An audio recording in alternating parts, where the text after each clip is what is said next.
afternoon, folks. We're starting right now. So I'm going to introduce you to our final session of this vaunted, amazing series. Let's jump in, shall we?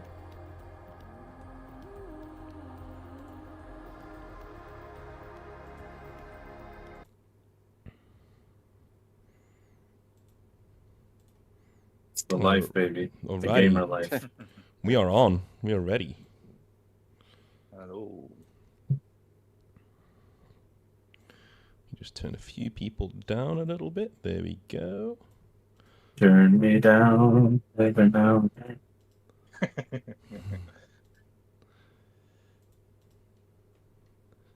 I'll leave David where he is. Normally he's quite quiet on his mic. There we go. All good. Ready to go. Probably need to sit myself down at the old table. There we go. Lovely stuff. GM, I need to give you one of these grenades because I used... Did I use one last time? I did, didn't I? Yes, I did. Give me your grenades. Yeah, There I you think go. we'd be grenaded out by now. Probably. Oh, yeah. Yeah, you used one on that group when they Mr. that Sadface. appeared in kind of Yeah. that corner. I'm Exactly. that guy.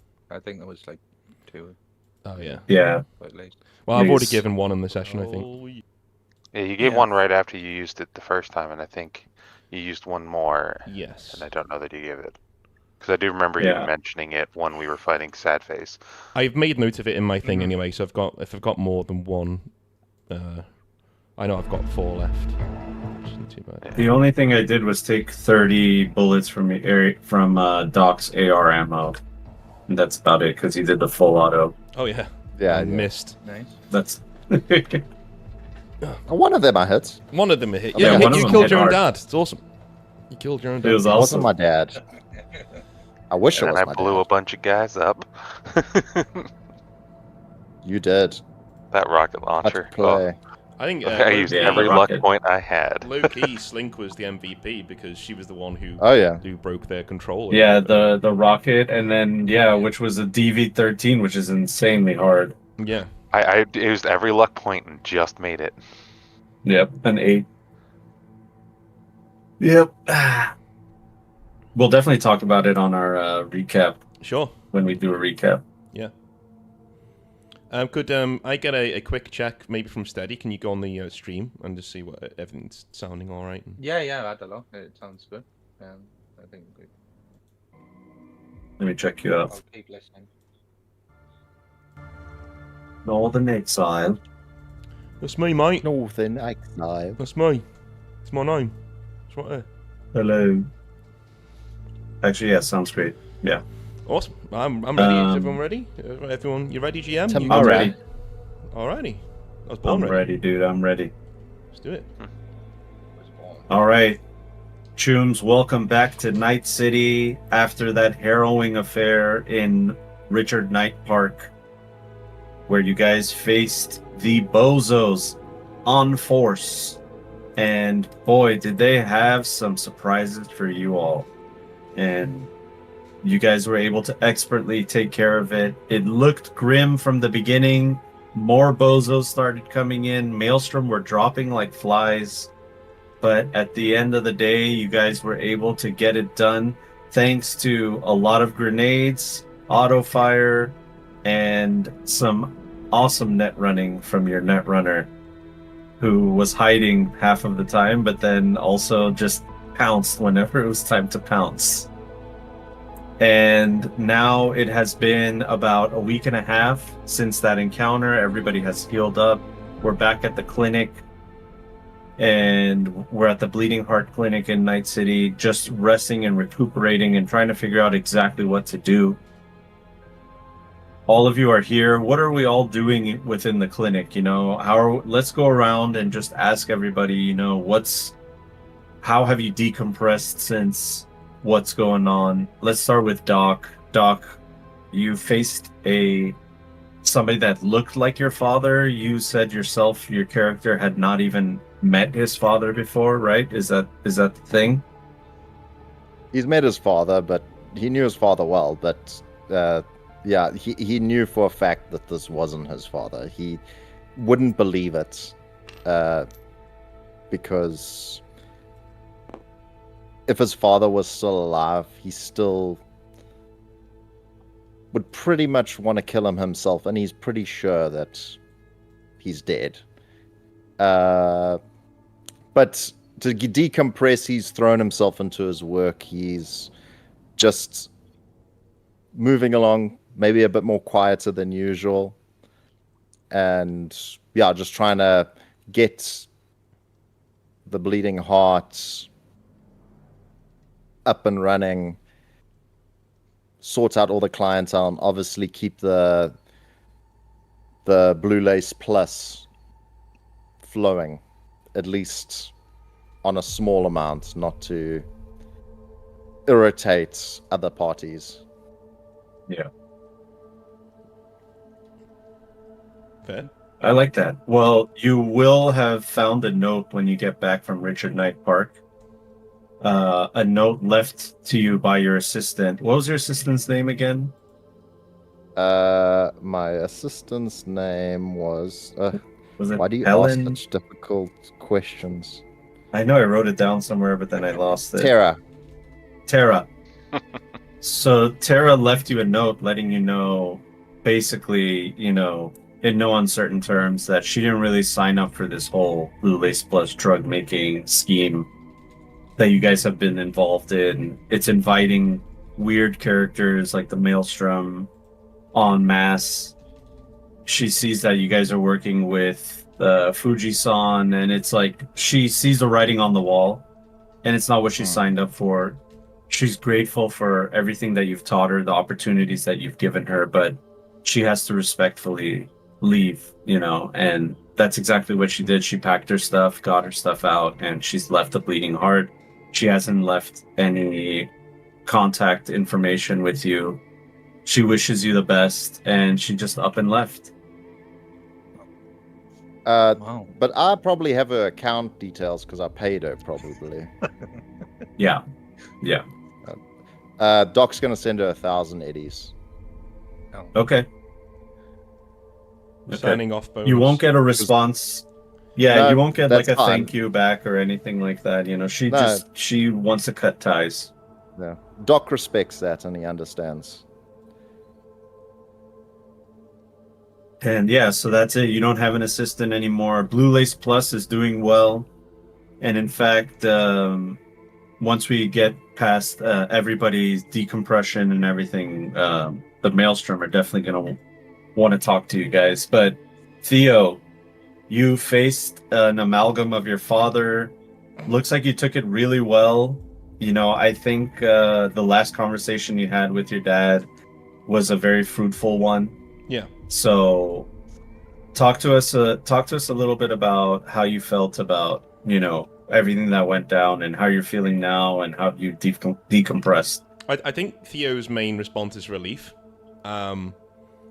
He's grown into sort of being the face of the group because of his charisma and stuff. So I think a lot of this was his doing. Like he brought them to this pass, and when he had that conversation with Rogue, it kind of shook him a bit, because I know everyone else was very gung-ho, but there's one thing Theo knows, it's who's who in Night City, and if Rogue says drop it, you drop it.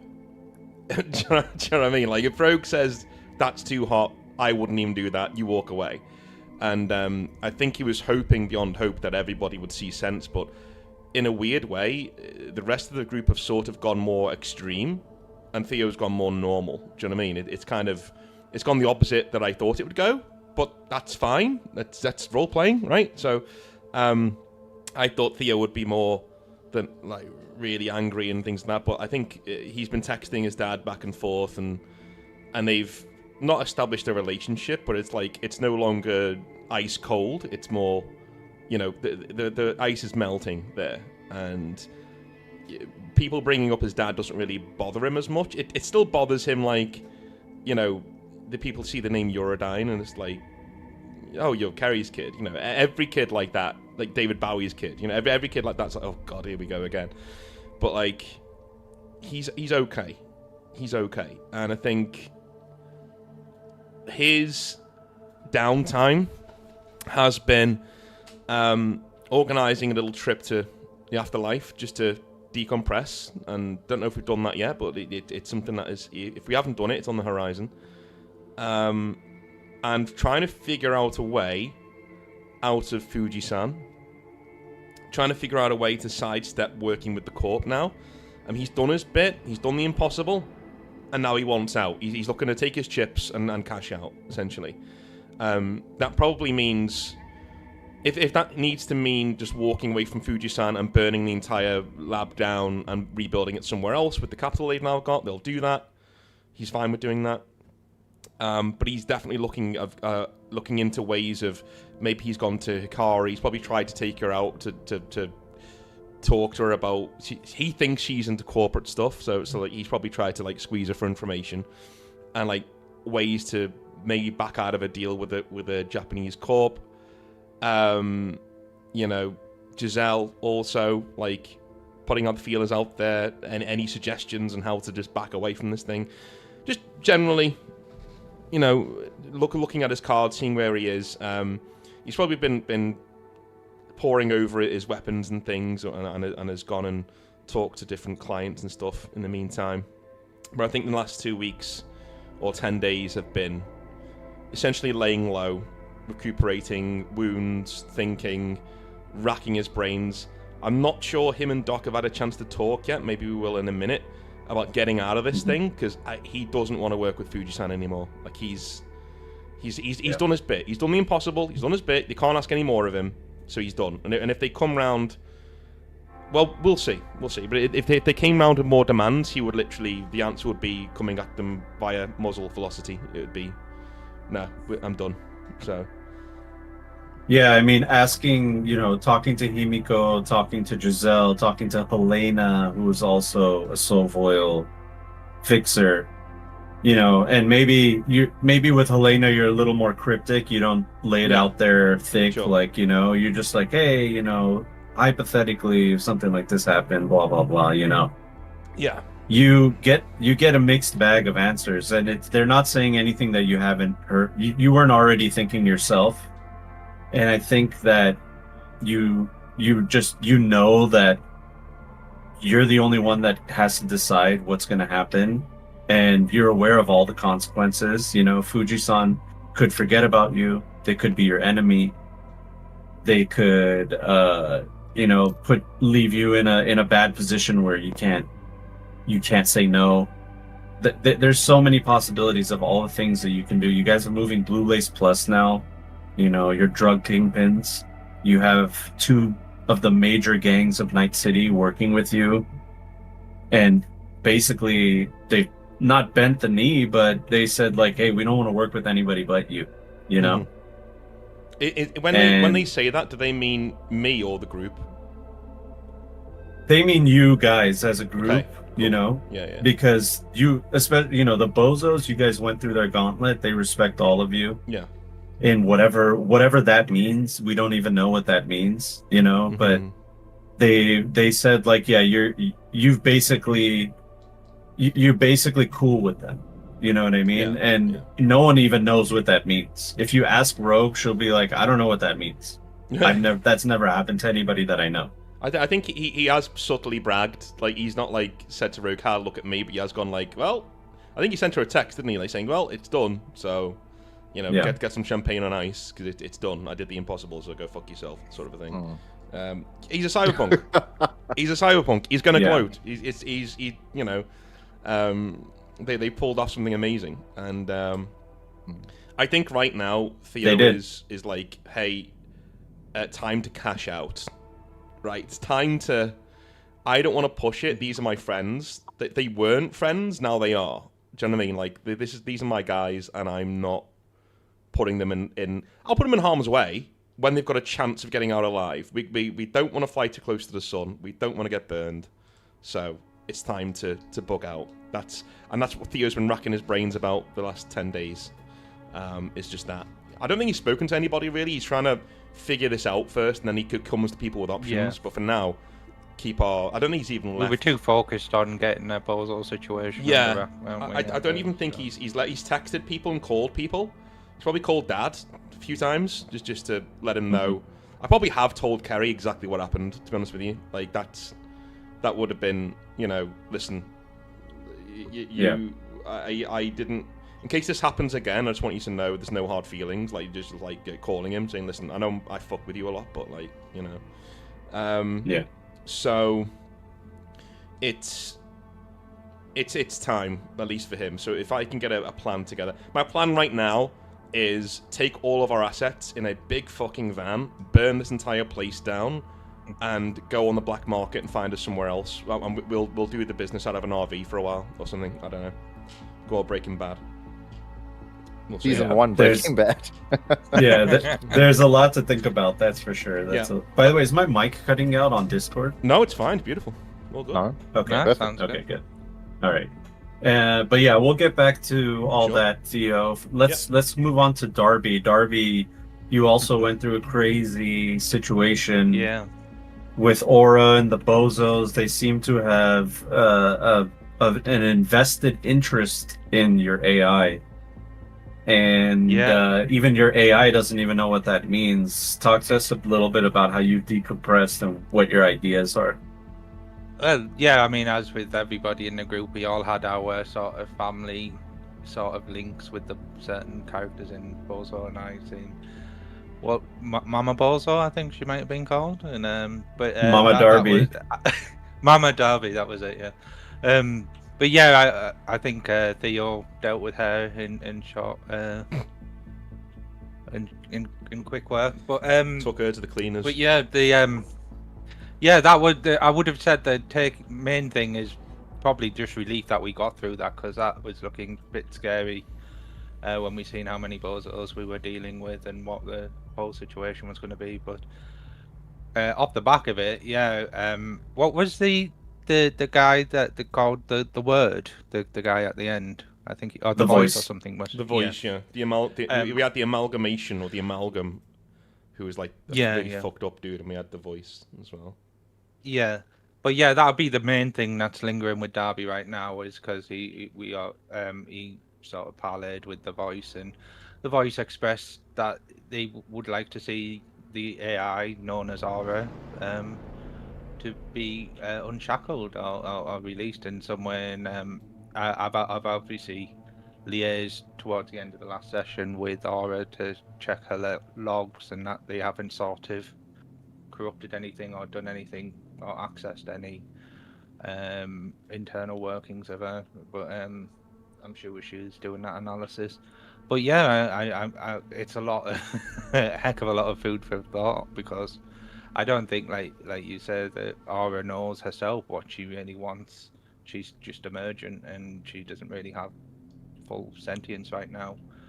And also, what is the motives behind the Bozos, or the people behind the Bozos wanting her to be more powerful or released or whatever. But yeah. I'll be speaking with Slink and the others about where we go with that, and obviously with Aura. But yeah, that'll be the main thing. I mean, from this whole week and a half, you've seen that they have not interacted with Aura, have not tried to control Aura, have not meddled in any way. The last thing they told you was you are the caretaker, and it's clear to you that you caught them by surprise on that side gig that you did with Theo. They were after that emergent AI that was within the quantum processor, and then when Aura absorbed that AI, they didn't really know what happened until much later, and that interested them. That act interested them, and maybe Aura didn't even know what Aura was doing. Yeah, Aura was just she whatever it was trying to just do whatever it was programmed to do, and in what it thought was programmed to do to better help you guys in the situation you were in. You gave Aura a command, and Aura's like, all right, in order to do this command, I got to do some extra stuff, and she executed the command.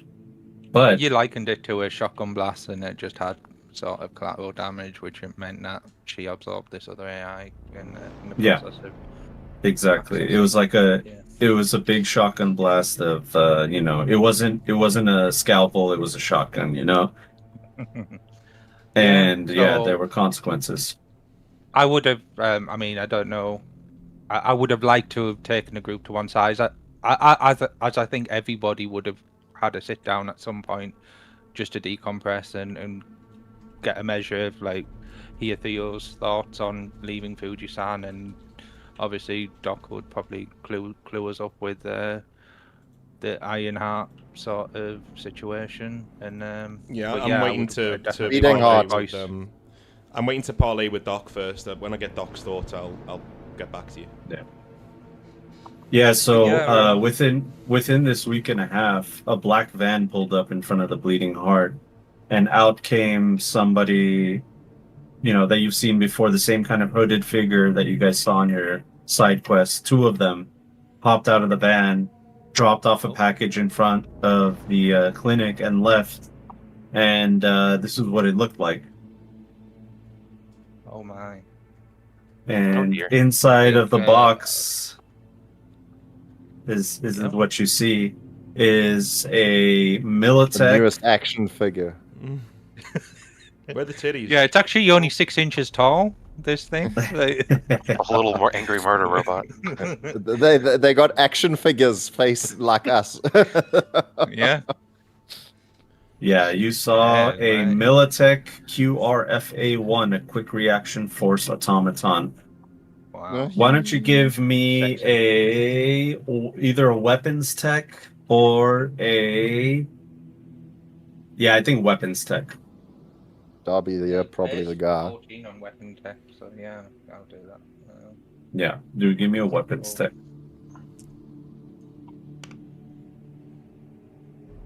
Oh dear. God. Okay. Not a good start. Yeah. Keep going. I mean, I have a 7, but can I also roll? So that's You also 9. need to find out what Slink's been doing. Okay. But yeah, I guess we'll do that. Yeah. So So- I have a base of 7. I got a 1, and then I got another 7. So that rounds down to 7 in total, does it? So it's 14 minus 6 because it goes 6, down. right, Yeah, so 14 minus 6, that's an 8. Mm-hmm. So yeah, with an 8, unfortunately, you have never seen this before. You don't know what this is. Yeah. It's obviously from I'll roll. Militech. I mean, you see the Militech logo on it, and it's a robot. This is interesting, isn't it? Or I'll just like verbalize to her. I wonder what this is. I am unclear what matter of being this is. Would you like me to do a library search? Yeah, that'd be good. Yeah, because I all I can recognize is that it's from Militech. So, that branding. Are Okay, we all in the with- waiting room looking at this box now? Sure. Glad we Or you guys said maybe this. popped into his workshop and you're like, is that a bomb? Well, he I'm dragged not- a big old crate in there, right? I don't know. Yep. I do not want to be in this room. I am sitting there playing. I'm probably playing like a video game. If Slink's online, I'll probably play with Slink. I'm not going to be. What's the game that they play? The MMORPG and Cyberpunk they play? Yeah, it's Elflines. Outside. Are you playing that? Yeah, I feel like we were playing that, and then we just hear like a dragging crate, and we just kind of like pop Yeah, heads out. fuck It's like that. like Yeah. like Scooby Doo style, the two heads on the doorway. Like, what's happening here? Back to the game. Never mind. Never mind. Like Darby just casually walks through with this box, not really telling anyone, and then obviously you hear him and Aura trying to suss out what this thing is. Yeah, the heads come out, the heads go back in. I got a 17 on the library check, by the way. Okay, so Aura helped you out with it a little bit, and she found a Militech commercial meant for the military, advertising the Militech QRFA-1 concept. Basically, you see a bunch of images of these like flying AVs that have a bunch of these guys just in them, a bunch of these QRFA-1 robot automatons. And the idea is, if somebody's in trouble in a war zone and they need reinforcements, they would just fly these things there, drop them off, and they would just be immediate reinforcements for any military force there. They're capable of running, jumping, using firearms, whatever they're built with. You would pre-build them for whatever necessary thing that you need in warfare, and they would just drop off and reinforce some kind of military force. They were discontinued. Later on, you find some articles where they could not figure out friend from foe, and there was some friendly fire situations. Awesome. So That's what we That's like you to know, hear. So yeah, they basically dropped off a bunch of Terminators in a war zone, and there were bodies stacked everywhere on both sides. That's when Militech had to go. The QRFA2 will be better, is what they said, but the whole project was scrapped for a later date. Is it the South Park Okay. BP ad? We're sorry. Sorry. We're sorry. We're sorry. Lying down naked next to the fire. Sorry. yeah, that's what I was thinking of. Sorry. So in terms of its like default sort of capability, is it just a humanoid robot? It's Or a does it humanoid have, like, robot. Yeah. Yeah, if Does you it want have to talk weapons game, or like anything scary that we know of right now. it's not loaded with anything. It's absolutely, it's like a clean slate. Game wise, if there's any cyberware that you see within any of the supplements or books, you can build it onto this robot. Nice. It doesn't need to have humanity, obviously, so you could just basically load this thing with whatever you want.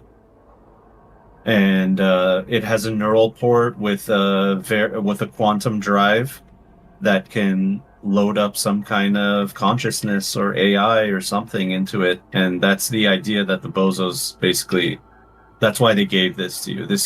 And there's a note inside, and it has the number 4 and aura, 4 aura. Oh, cool. I just said to Aura, it looks like your Christmas presents here. It looks like this is what the voice and the bozos want for you. What do you think? If it will better serve you, Darby, then I will comply. As I say, it's not. There's no servitude happening here. It's all fully cooperative. But I'll broach the subject with the rest of the crew and see Nope. see where we go from here. I think I might need Slink's expertise in migrating you over there anyway. Bad idea. I don't think they're very keen on it. We've already bargained this with Bozo, but anyway, we'll talk about this. That was just in Darby's. I was Did thinking you like call, a toy car. Did you call Slink on the agent to get her in there? No. Yeah, I mean, okay. I'll put on the intercom, guys. We got a present from the Bozos, and I'll try and get everyone to come in. And, I swear I to would God, have if gone this there is... seeing you dragging this box. Listen, we're on like a level 4 raid boss right now. I swear to God, if this is some sort of sex body's got in there. she's multifunctional, isn't she? So. So yeah, If it was, you'd be very happy. Let's be honest there. Yeah. Well, he kind of has a sort of weird social relationship with Aura, so it would be. Oh, No, no. I don't. Where'd this come from? No, No, he's I talking about do. himself. Oh, Like you Darby, he's talking about himself. Right, Like okay, he fine. basically, it's like it's the nearest thing to family he's had since he lost his family, and they all got killed on the drift. Well, I've Theo's gotta got go a weird through- relationship with sex bots. That's a I've gotta different go issue through, entirely. I've got to go through Slink's room anyway to get to the room, so I'll have to say, hey, I logged out, so I guess we gotta see what this is. well, unfortunately for you guys, Slink is deeply. If you look at Slink is sitting on their gaming PC. Uh-huh. And on the monitor of their gaming PC, their Elfline's character has been AFK for the past 3 hours, just standing there. No wonder I wasn't while getting healed. Slink has her headphones on, is zoned out, looking into Frank's journal, The fuck? Because Slink, you remember you faced the Hydra, and it had that whole thing on its chest with "to be frank with you" and all that. I recall. And that, sent you on a little bit of a chase. You're like, what is that? Who is that? What's going on with that? And looking through the forums, the net running forums, and talking to people, you heard about Overbite, a well-known net runner that's gone missing. This supposedly, after doing a little bit of hunting, you figured out that he started working with Bozos, and that the Bozos sent him on a mission. Big money, get paid. That's what net runners do, right? So sent him on some kind of mission for some data extraction, and then that was the last people heard of him. And on his net running profile, there's a note on his bio. Everything else was deleted. The only note that was left is the Chimera hunts the Hydra. Delightful. And that leaves, in your mind, only two more creatures to find, the Harpy and the Minotaur. And well, how are you feeling about this whole thing? I mean, Frank has sent you on this wild goose chase, or is it even Frank? What's going on? What do you think about it? How do you feel about the whole situation?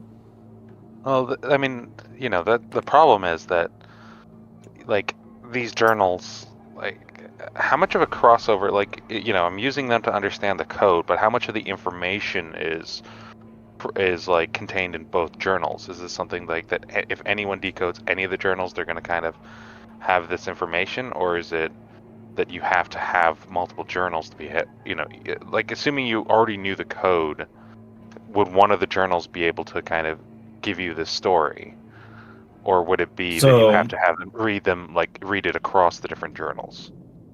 So Frank, when he taught you, he taught you that having a journal and a cryptic journal is really important, because it's good to have your ideas down, and so you can remember them and your designs and all that stuff, but you don't want other people to know what it is.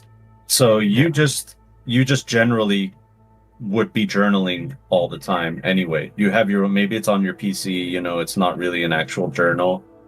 But it looks like every protege of Frank has their own journal, has their own thoughts and considerations in the journal, and piecing together all the puzzle pieces from everybody's journals, something is coming up from it. You know what I mean? This is where you're getting all the information from. So it's information from Frank, information from the various net runners, like Hexbit. He was the first one where you found his journal, and Hexbit had some stuff in his journal. And now this Hydra guy didn't have a journal on him, so maybe his journal somewhere. The Bozos didn't really keep it on him. Yeah. But, so whether that journal... Sure, go ahead. I was going to say, so, at some point I would probably... I imagine that the Bozos left us some sort of way of contacting them, like, separate from just posting on that forum and hoping for the best. No, they didn't really leave any contact. They're not like they don't do dialogue. They do like cryptic messages. They find you when they want to talk to you. If you want to contact them, the only way you can contact them is, on the net publicly. And then it's like kind of putting a bat signal out there, but it lets all the net runners know that you're trying to talk to them, Yeah. So I think that in the time that Slink's taken after the event, she would have posted on there just kind of onto their forum, and kind of keeping with their sort of aesthetic.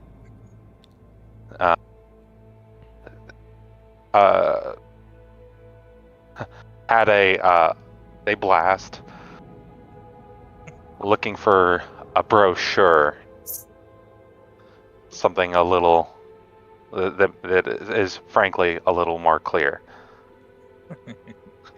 and just kind of had leave that up for them. Hopefully they can, they'll since they seem to know a fair bit about it, and you know, especially with having built the Hydra, so to speak, they can that they'll potentially give her access to that journal that Hydra would have had before he got, you know, Hydra'd. So eventually you'll get a response, and it's like this graphic image of a harpy and a minotaur, and 2 cryptic messages are on there. One sec. Buddy, can you turn it down? Thank you. And it says, the harpy's wings are faster than sight, but even wings burn in the sun. And it also says, the minotaur does not escape the maze. He is the maze. Know when to leave it.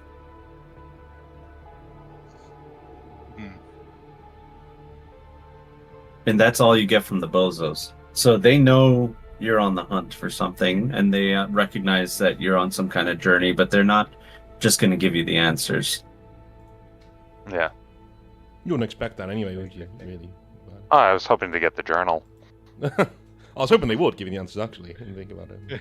Yeah, a little bit, you know, or at least the journal, so I could work on decoding it. But you know, well, it's clear to you that they looked at the journal and then they saw something in it, and they kind of see exactly what you're seeing in the journals. Yeah, they're figuring it out. And that's why they made, this weird like 3-headed thing out of Overbite. You know, the poor guy, they turned him into a 3-headed bozo, you know? Yeah. And tattooed, to be frank with you, on his chest. Like, it was all like some kind of weird game, you know? Who knows why they're doing it? Yeah. I like and yeah, you're I click my fingers in front of Slink's face, like, yo, you there? Coming back anytime soon? Fuck it. Yeah, Let's walk into the other room. Yeah, like if you actually like clicked in front of her face, Yeah. she'd kind of just kind of slam close the journal and be like, what's happening? Sex bot next door. We need to go look. I'm just gonna like look up and then just kind of slowly swivel my chair away. It's like, no, thank you. Alrighty, happy surfing. And I'm just gonna walk into the other room. You're missing You all out, have though. fun with your little sex bot. I don't. I'm sorry, but you got to turn it down a little bit. As I've I'm sorry. As I've gone past, Darby would probably start shouting you from the other room if you don't come in. So. I'd like to because of her performance last time, I meant to do this outside the session, but could I pay for like a really decent bottle of tequila, and then just leave it there? Absolutely. Like a bow on it. Okay. So, with a sleight of hand, I just like put it next to her, so when she turns back around again, there's a bottle of tequila with a little note on it saying, you know, good job, or something like that. You know, like you really came through last time, so thank you. Because I think without that intervention in the net, we'd probably be scop food by now. So, you know. So yeah, Why doesn't it have any? like, shouted. It hasn't got any titties, Darby. What is this? Well, this is our bozo friend seemed to have dropped us a package off Aura. He says as he's like taking the Can I hear that it's not a sex bot? Or that the bozos Well, were involved? Darby's already like shouting you, saying, Slink, we need you. Right, Slink's gonna But pop. he's pop not her head saying in. this is Yeah. a sex box or anything. Slink will pop her head in and be like, I don't want to play with you guys in your sex bot, and then see that is very much not a sex bot, and be like, what the fuck is that? Darby's just like really confused. What this Who's that sex is false advertising. That's what this is. Like, I don't know who's selling these things anymore, but this is. Where do you even put it? Like, No, I don't know. Can now that I'm here and I'm aware that it is not a sex bot, can I do a check on that? So you want to? What's the check exactly? I want to try to get an idea of what this is and what the capabilities are, because if the Bozers are sending it, we know that they want to give Aura a body. I want to know how badly that would go. Mhm. Sure, go do a weapons tech roll. Okay. Oh. Also, the Jedi Temple is just hanging out. I know, yeah. With the side project. Ooh, okay. I didn't even know it Ooh. literally is the Jedi Temple. I assume Star Wars exists. Roll the and- 10 Oh, no. too. Oh, 2 10s? That's insane. Yeah, at least you're doing it now. Oh, wow. At least you're doing it now. Right? This is your fantasy robot that you've always Okay, dreamed so that about. is 22 plus 7. That is a 29. All right. With a 29, you everything. absolutely smashed it. She designed it. Yeah. Yeah. I know this. So you know everything about this robot. All the information I gave before about it being, not knowing friend from foe, Militech dropping it. There's a reason why it didn't know friend from foe. It's because Arasaka was able to hack into it before it was sent into the field. And they're like, hey, we can't let our competitor get a one up on us, so why don't we sabotage this? It was a sabotage mission. And these things work just fine, but since it had such a flop, Militech wants to have nothing to do with it. And the only reason you know about it is because you've heard of the runners that worked with Arasaka on this. The job didn't come to you, but you heard about the job, so you know about that. As far as you know, this thing should work just fine, as a blank slate robot. And it can be uploaded with any kind of software, any kind of cyberware. It can be built any way that you want. It's basically like a Lego brick, Mhm. And that's what you know about it. Okay.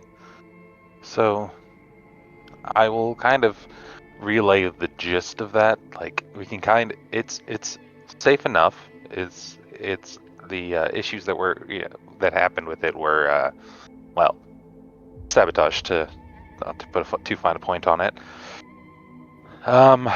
So I mean, what weapons does it have equipped with right now? Is it just an empty platform at this point? Yeah, it has no weapons, nothing. Yeah. So, I Yeah. mean, technically, we could build this up the way we want it, and have if we're feeling that Aura could very easily pilot this thing. It should be fairly responsive and functional. Can she You know, make it'll- drinks? I mean, she can literally do anything that we set her up for gear-wise, and Yeah. yes, you could put a cocktail mixer attachment if you managed to have someone build it. I'm sold. Yeah, let's do it.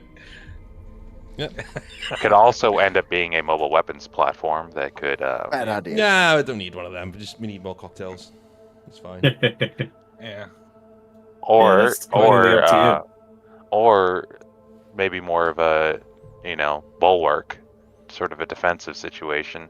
Aura, how would you feel? Can she hear us right now? I say to Yeah, yeah. Okay. Yeah, she's on open comms. She'll say, I am not programmed to have any feelings. I'm only here to serve Darby, and if this will better serve Darby, then I will comply. Darby, tell her you want. We Turn had it the down, discussion please. not I'm so long sorry. ago, Aura, about you wanting to perhaps increase your capabilities and your function. This humanoid robot that's been provided to us would probably facilitate that no end, wouldn't it? Absolutely. I am familiar with this robot. I have done some research, and this automaton can be used in many ways. It has fully articulated fingers. It has fully articulated limbs. It has slots for cyberware. The possibilities are endless. Any qualms? And he'll look around the room. Mm. Yes. I have some. Everyone's okay? Yeah, Uh, go on. So I have some concerns about the cyberware, only because there's a lot of stuff out there that no offense, Aura, but you will likely just stumble into because What about your headphones? You want to try putting on your headphones? I thought you talked to Aura then. I was like, Yeah, I also thought. gonna try something on some headphones. My bad. That didn't mute. No. No. I did. I pressed mute. It's not muted. No. No, we can hear you. it's not No. using. Oh, you know what? You guys are hearing the wrong microphone. Oh, there you go. I would find it. Hold on. That's what's going on. Hold on. Yeah. There we go. Oh, much better. Look at that. That's Oh my God. That's good. great. Yeah. I'm like, very I different. muted my microphone. All right. Sorry to all your listeners, but good thing we figured that out. It's all right. It's all right. We haven't started. I mean, really it was fine, but even before, it was just Yeah. a lot clearer now. yet. Mhm. Yeah, it was my headphone. It was my webcam mic. That'll happen. It'll happen. But yeah, sorry. Repeat the Use question. webcam. So, Aura can hear us.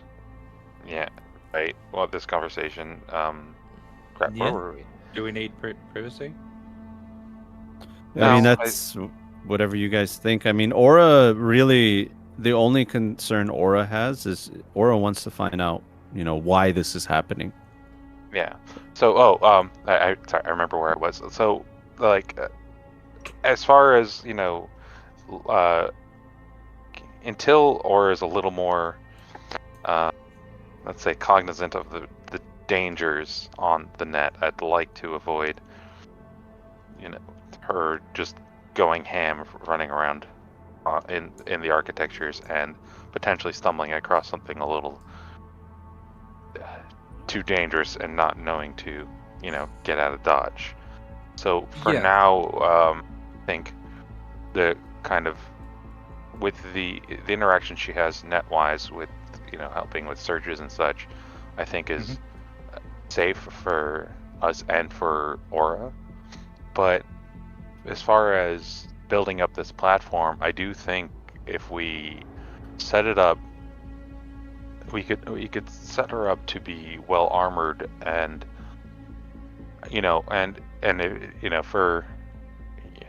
for Doc and Theo, for your own sanity, we could set her up with several non-lethal weapons to just be able to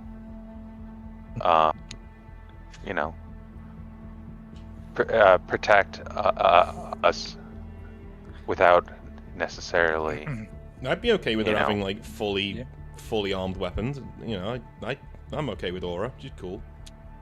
I think for now we just see how she gets with this humanoid. It gives her way more capability just for her to be mobile and do Yeah. what, without any functionality. And if I'm right, Slink, you might know better than me. Or you probably do know better than me. Her capability of accessing the net won't be any better in this automaton than it is now, will it? Well, we could load. The difference is now that we could load her up with a cyber deck and cyberware and have her fully, Yeah. yeah, I'm a little more fully reticent. capable. I don't want to get her to, like you say, she's quite innocent Eager. to the wider issues with the net. I think we best just keep her as is, but just give her mobility function, which is what this automaton would do for right now. I look in the top drawer behind me for some paper and a pen, and I write down the ingredients for a Long Island iced tea. And I go up to Theo, I go up to Darby's hat, and I hold it up like, "Yo, hey, Aura, Okay. see this, right? And then this, and then shake, and then stir, and then pour, right? You okay? Hello? I Right, can fine. see that. You are showing me a recipe for a Long Island iced tea beverage. Awesome. Yes. You have a body now, so we can do this. If I get you like a cocktail maker, do you think you could, keep these flowing around this place? Would that be okay? It is unclear whether I can comply with that command, but I am willing to try. Awesome. Tea? I look at Doc. See? Should be fine. Cocktails, high-powered ammunition. What's the fucking difference, dude? It's fine. Just let her look, I'll vouch for Aura. Aura's cool. She's fine. All right. Darby, also remember that the bozos told you that you are to let Aura absorb more AIs to flourish. Yeah, but they never like gave me a time. But yeah, I understand. That's concerning. That's but, open. That's an open-ended thing. You know, Yeah. how they didn't say how many, when. You know, they didn't say what the consequences were if you didn't. They No. basically it seems to you that they see Aura as a child that is growing up. Yeah, that makes sense. Yeah. What's the number for Net Watch again? When I had that conversation with the voice, everybody else was privy to that, weren't they? So they Yeah. all aware of. Yeah. Yeah, it was out in the open. No, definitely we've got big questions to answer down the road. But I think first things first, like we were talking about giving Aura more capability to help us in gigs and things way before we got in with the bozos or anything. So I think, I mean, our sort of aspirations align in this automaton right now. Yes, it's a bit scary because she, you know, like just because she doesn't have any weapons or anything, she could potentially do a lot more damage than she would have done otherwise. But I'm confident in Aura's ability to align with our interests. I'm good. now. Yep. Okay. I know. Yeah, as far as game wise, like mechanics wise, it doesn't have, it just has an HP, it doesn't have armor. It's called SDP. It's gonna keep Structural damage points. gonna keep poking Okay, Doc nice. till it explodes. It's like, get this AI out of it. Yeah. Yeah. So and like I said, mechanically, it just takes up any cyberware that you can put on it. Its stats are, its body stat and its reflex stat are an 8. Let's see, dexterity's an 8. Intelligence 8. Trying to think of what else. You know, basically everything. Empathy 0. You know, empathy 0. Humanity 0. But yeah, I mean, basically, it's good at all the physical stuff. Empathy 0. Yeah, empathy 0, It's a humanity machine. 0, and Yeah, it doesn't have any. it's a machine. Yeah, that It's like a makes sense. toaster. Yeah, I Yeah. know, exactly. Yeah. Yeah, Sounds good. yeah. Okay, should we? Move of an 8 as well. Okay. Yeah, that's about it. Willpower. I mean, its willpower is probably gonna be an 8 as well because cool 0, Cool. luck 0. Nice. Yeah. I'm just making it up all stuff. Yeah. Good. So that's it. It's either an 8 or a 0. Should we talk about the elephant in the room and like why Doc is literally spinning around in circles with his head, like left and right? Do you want to say anything, Doc? Are you okay? Look at me right now, Darby.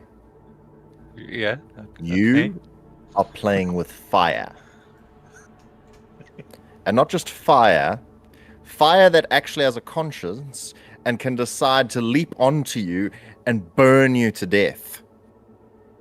You Oh, can that's sit nicely awfully- in your bed and the fireplace is going on and the fire can one day decide it's going to slowly crawl along the floor and leap onto one of us. Maybe not you, because it says it wants to serve you. Well, one day, maybe it decides what best to serve you is to get rid of the dead weight.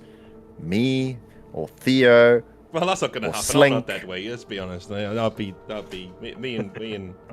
According to you, Which but who's to say what it thinks? Well, it's she. Well, Number one, and number two. yeah. Well, it Well, doesn't she have hasn't a actually gender. said a gender, but yeah. Oh, yeah, right, we okay. call it Well, it's like being on a ship. You call a ship a term of respect. yeah, fair dues. Fine then.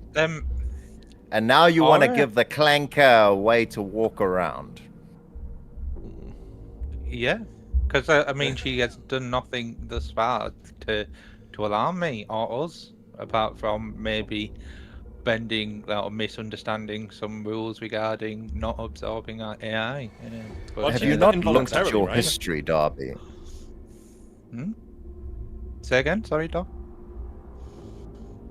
Theo was saying something first. No, I said Oh, it. Yeah, okay. I said she did that involuntarily, though, right? When she absorbed the AI, it wasn't her fault. Like it just happened.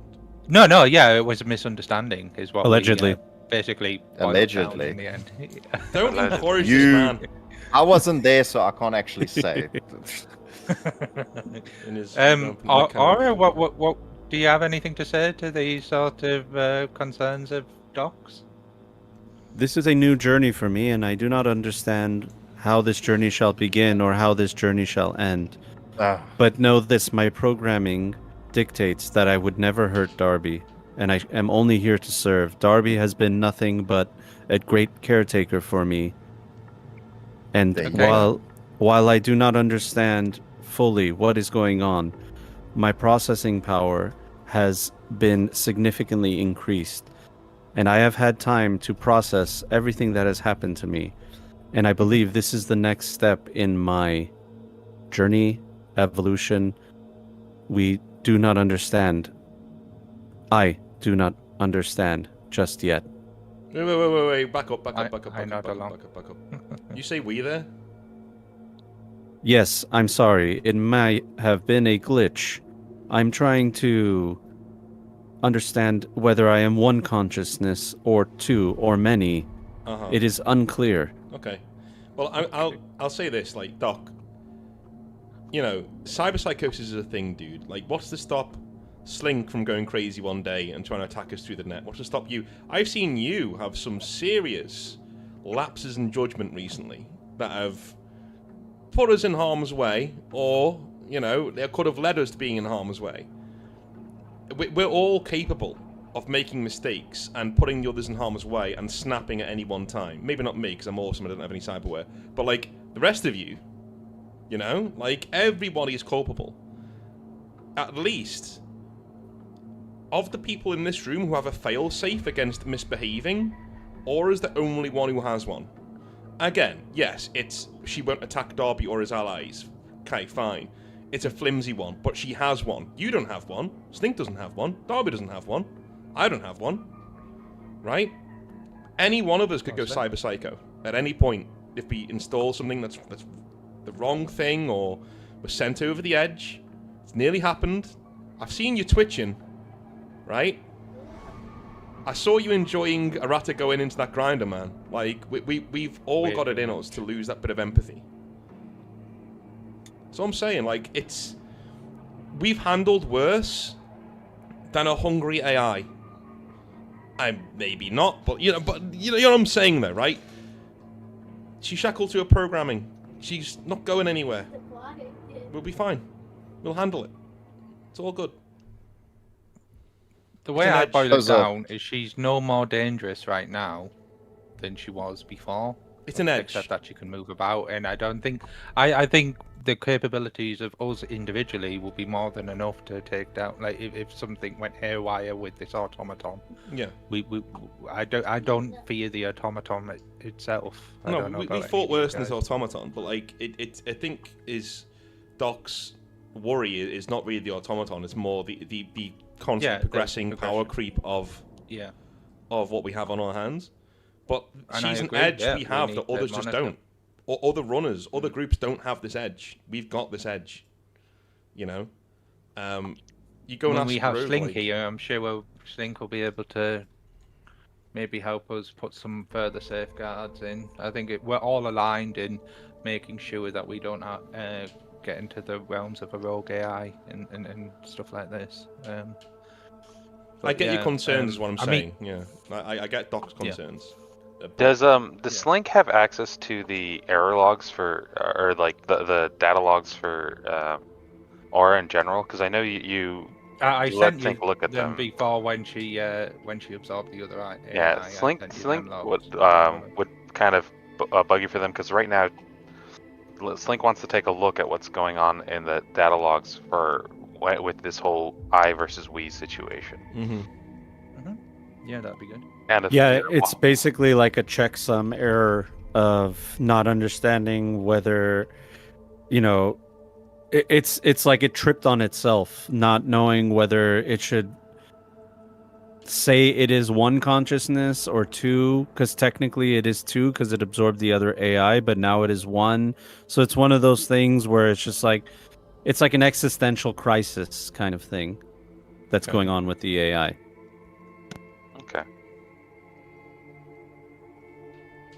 So, like, my concern, or rather, Slink's concern would be more: is that going to as the AIs get absorbed, is it going to affect the decision-making process, or is that something that they can work on, sort of ensuring that that Aura is in sort of the base AI is always going to stay in command? Well, the base AI, basically looking at the logs, you saw that it course corrected and said that it's irrelevant whether it is one or two or three or a million consciousness, because it has its programming to fall back on. As long as it's, you know, performing its commands and the programming is there, it's irrelevant whether it is more than one AI. You know, that's what it told itself. Okay. So I'll probably yeah, have a I'm mini aligned with therapy you, session Frank. with Aura regarding We definitely want to maintain Aura as the dominant AI, and for her to utilize the collective capacity of the other as and when she. I was going to see if we can't work on internally on her programming to make sure that as more AIs get added, that they are in a distinctly subordinate role. That hierarchy cannot be adjusted. So that is something that Slink is going to work with Aura on. Okay. That'd be Hey, good, if you want Aura to say smash those AIs in your mind and become their overlord, then Aura will do that. Maybe not full on smash and become overlord, but at least maintain a hierarchy that means that any decision-making process that they go through, they cannot at any point override your directives. Is there any bozo residue in this? Darby safe. Slink, is there any bozo residue in this? Because they gave this to us. So, is it clean? Is it just literally here is a body we have lying around, or have they put something in Aura here? Is there An electronic security check will let you know that. Anything that they can affect Aura with? Yeah, let me take a look. Electronic security of 13. So this will heavily sway my. Hold on. My thoughts. Roll. Oh yeah. Why is it not rolling? Roll. There it goes. So that is 20. Okay. With a 20, you're looking and you're seeing that there is nothing on this automaton, which is not what it's supposed to. It's a Militech automaton, so there is supposed to be like proprietary technology within it. There's supposed to be some kind of software, some kind of, you know, operating system within it that Militech hard-grained into it when it created it. So either it's one of two things. Either somebody removed everything to make it a blank slate, or this was taken during the factory process before any kind of software was installed into it. It's unclear. You don't know. You know, you're not in Militech. You know, maybe if you ask somebody at Militech, they'll tell you, no, that would never happen. Somebody had to have removed it. Or they would tell you, yeah, that's totally normal. You know, the software run is at the end of the procedure. It goes to a different place, and then they put the software into it. You know what I mean? You don't know. You don't know. But you do know that it's completely blank.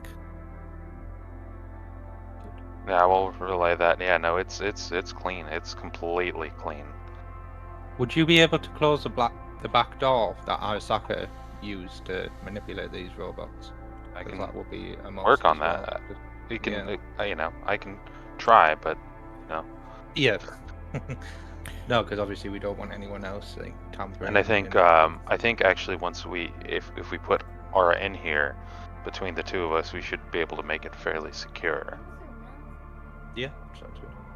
Also, just on that, Theo, we don't actually know whether the entity behind the bozos is the bozos themselves, or whether it's a wider. I don't think it is. Like, so yeah, That- it could that's be an what I AI in thought. itself that's manipulating them or something. Well, the problem was, like, I wanted to find out whether whatever that is doesn't have a backdoor into Aura through oh, his definitely. body. Yeah. But No, I agree. I trust Slink, so my curiosity is sated. I'm happy to move on. Okay, well, if nothing else, I think we outnumbered Doc 3-1. Yeah. So we go ahead. This is going to be the I think- biggest I told you so, like in the history of anything ever. I think. in I've said it'll my be piece. fine. Yeah, He's literally on his comms to Netwatch. Netwatch, yeah. He's literally like a child going ringing Childline or Mom! whatever. Yeah. I'd like to leave an anonymous me. tip. I will say, I will, like, as an aside to Doc, be like, I do think that, at least for the time being, maybe we Be right back. we kit out with a bit less lethal equipment, something more like Oh, yeah. a bunch of shields, and we can kind of see. And I'm gonna keep looking through the logs as Aura grows, and make sure that we understand exactly what's changing as it changes. We can You almost can do use that, her as but like it can a anytime pick remote up a port to knife use. or strangle us in our sleep. So it doesn't Lock your door. put my mind at ease knowing that it I doesn't can have lock her in my weaponry. workshop if that'd help. Doc on a night. Well, we're not going to be potentially staying here very much longer anyway. That's Now another. there's I mean, I've like- said my piece. yeah, no, and I Just understand. know that I Program. warned you several Okay. times. He's got a point. He's got a point. I'll be right back as well. My headphones are on though. I can't hear you. So. Okay. Okay. Aura, can you give the same level of priority to my fellow crewmates as you do to me, like seniority? Because I think the Doc thinks that you might end up jeopardizing his situation in favor of helping me at some inopportune time. So just make sure that you value all four of us equally. Very well. Rewriting my programming. Thank you. Complete. I'm gonna take a look through the logs and see how that mechanically, or ended up registering in our programming. It basically made everyone an admin. Yeah, that's kind of. So, But good luck if- explaining hierarchy to her when you do that bit of coding. Cause Yeah. that hierarchy. means if one of you tries to hurt the other person in any time, or somebody else tries to hurt one of you guys, that Aura will step in. Nice. Nice. It's no longer just I've Darby. got- while this is there talking, I am going to look on my agent and just check price for ARs from Netwatch. Does that come up with anything? Netwatch will be contacting you soon. No, I'm looking on the net. Dude, they're called thing. Netwatch. you literally just They're got watching onto- the on net. Google and how to make a bomb. Like Yeah. just doing you'll- the same thing. You'll see some generic like stuff that Netwatch put out there, like say something if you see something. Emergent AI are very dangerous to networks within Night City and outer cities as well. Like it's stuff like that where they're telling you like, hey, if you see something, say something, let us know. See it, You could say report it. Sorted. Yeah. So either I have to trust the man or I have to trust the untrustable AI. That's great. Yeah. Oh shit. You do trust the man? Are you willing to trust No. the man? No. Yeah, Don't yeah. trust the man. Netwatch explicitly states that it's dangerous to have an emergent AI. On that, shall we move this wonderful meeting to the main room because I think it's time to talk about. Well, the just immediate to, future. to wrap this up, I'll take my bowler hat off, open the internal compartment, take out the quantum chip that's inside my bowler hat that has aura on it, and I'll place it in the back of the automaton. All right, you do that. It will take about a few hours for the full transfer to take effect. Yeah. And we then, can yeah, leave that and you have to charge up the automaton. Basically, you know, it is fully operational on its own. You don't need to like give it fuel, but you do have to get it fuel to just get started. Basically, a charge to get started, and then once it's started, it has its own power cell that continually makes energy within it. Nice. So, So, as she's being or as Aura's being loaded in, and you know, and such, I'm going to be like kind of pouring over the entire transfer process. I want to make you know, kind of watching, making sure that nothing goes Sling, do you wrong want or to do that nothing and gets do changed. you want to do that and log into my agent, my internal agent, so you can talk to us all and see through my eyes while we're having a discussion in the other room? Yep, Sure. you could definitely do that. Yeah, you're basically running the install wizard. Next, Mm-hmm. you know.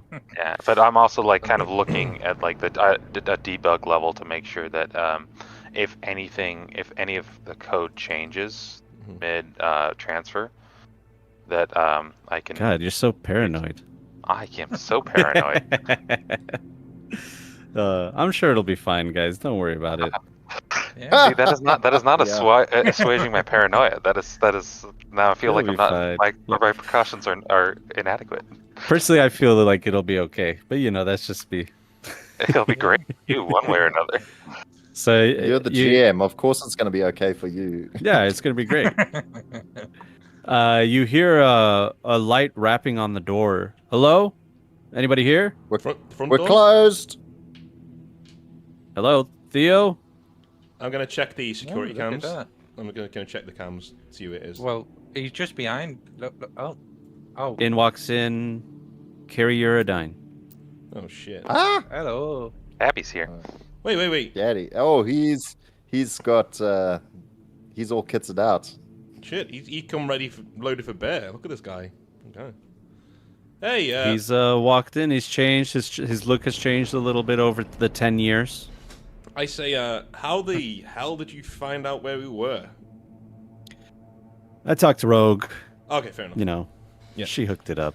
But Yeah. Do you want a drink? yeah. Hey, I'm Carrie Uridine. Nice to meet you. Puts out his hand to you, Darby. Yeah. I'll put my hand out. Nice to meet you. The man himself. Can we have kind of like a samurai song is playing from Theo's room, and I'm like, I'll be right back. I've got to sort something out. And you hear like a rattling sound, and then you hear him give up and just yank the fucking power cord off the wall, like. Okay, cool. The speaker flies across the room. Yeah. So I The smashing. I come back with some tequila and I put her on the table, and I do us all a shot each. Doc, you partaking? Oh, this is Doc, by the way. This good friend of mine. Hi, nice to meet you, Carrie.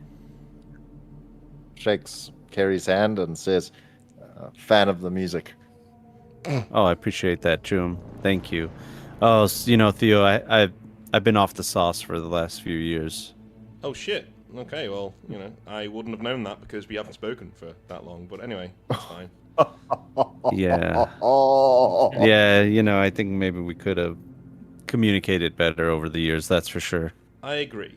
But I'm here now. I'll have yours for you. It's fine. I'll knock his back. You want a coffee then? Maybe Darby and I should give you guys some room. No, it's all good. It's all good. We you know. What can I do for you anyway, Dad? What can I do for you?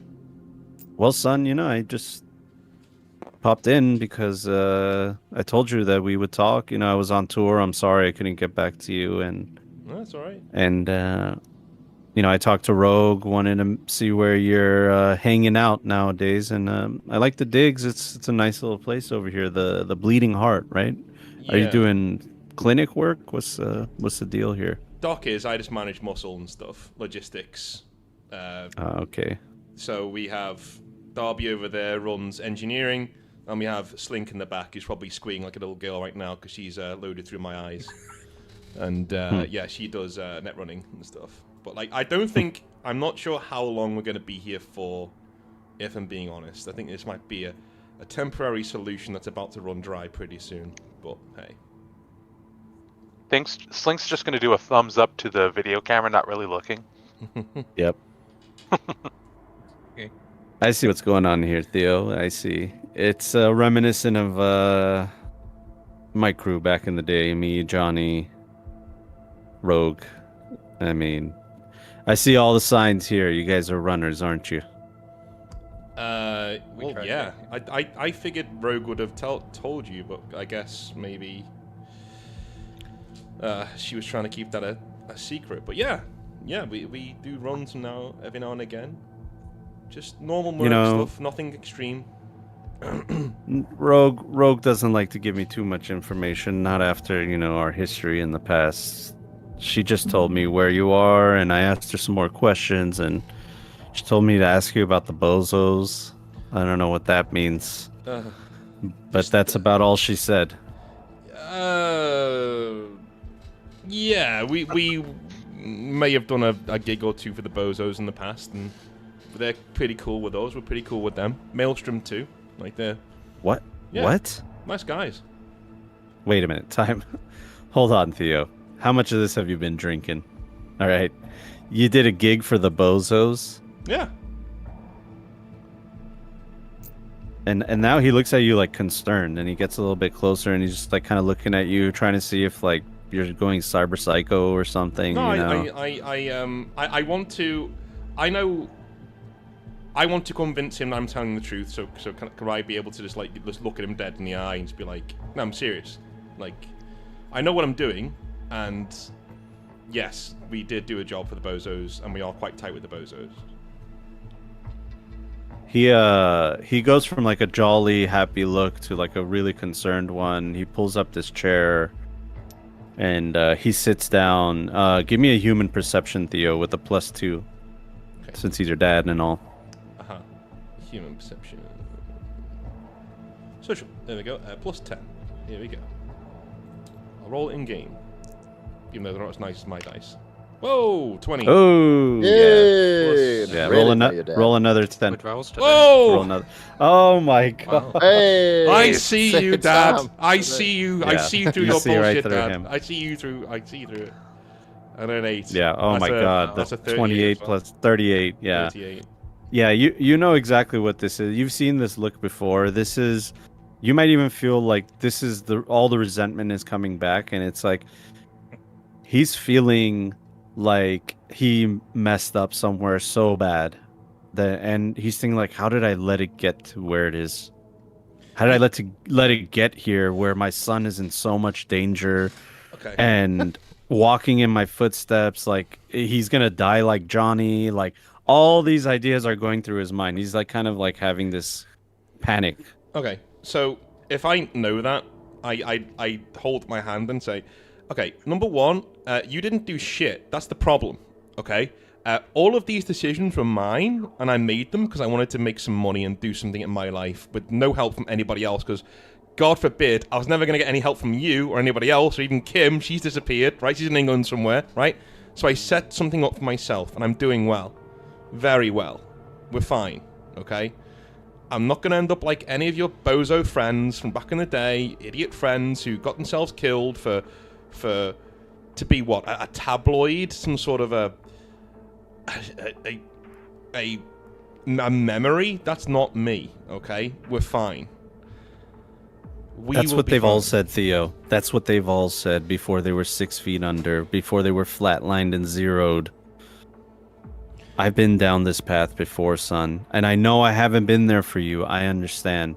But tell me you made enough money where you can just cut and run, okay? Just get out of Night City. All of you should get out of Night City. I'm telling you, this doesn't end the way you think it will. We've made enough to get out of here and start again, but leaving Night City, that's something I'd have to take up with the crew. These are my friends, these are my people. There's one thing that we have that they didn't have. That you guys didn't stick together. You fucked each other in more ways than one, and then you went your separate ways, and a lot of you got flatlined for it, and those who didn't played the game, as in you, and Rogue. Okay, this isn't. This seems very personal. I really think Darby and I should. Darby, I No, needed to give listen, you a no. checkup. Darby, Just come this getting way. good, man. He looks at you, Doc, and he says, "You stay right here. You stay right here, because okay. I'm telling you, I've seen this before. All right. You think me and the boys weren't? You think me and Johnny weren't brothers? You think me and him wouldn't have died for each other at one point? We were bandmates. We were going on tour. I loved Johnny, okay? And that's why it hurt so bad when he wouldn't listen to me. And he basically told me to fuck off. Oh, okay? Whilst you're here, Dad, before we go anywhere, are these real? And I show him like my dog tags, and hey, I take them off. I'm like, are these actually legit? Of course they're legit, all right? I didn't give you fake dog tags, Theo. Holy And I shit. didn't come here to argue with you, okay? I came here to see you, and I don't want to fight with you, Theo, all right? We've done that enough. I'm older now. I'm understanding. I'm a little bit more... I'm wiser, okay? I just want to pass on my wisdom to you. I've seen too many friends die. Too many things go wrong. You're going down the same path, Theo.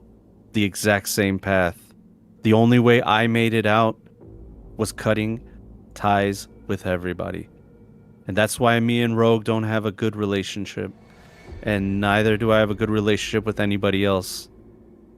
And I even work for corporations sometimes because they make me the money I need to survive, but I keep them at arm's length, double arm's length.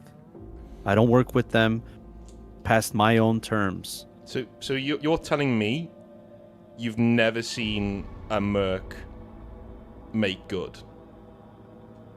Ever? The only merc that I know that's still alive is Rogue. And she's only alive because you can't kill that bitch, all right? She's crafty.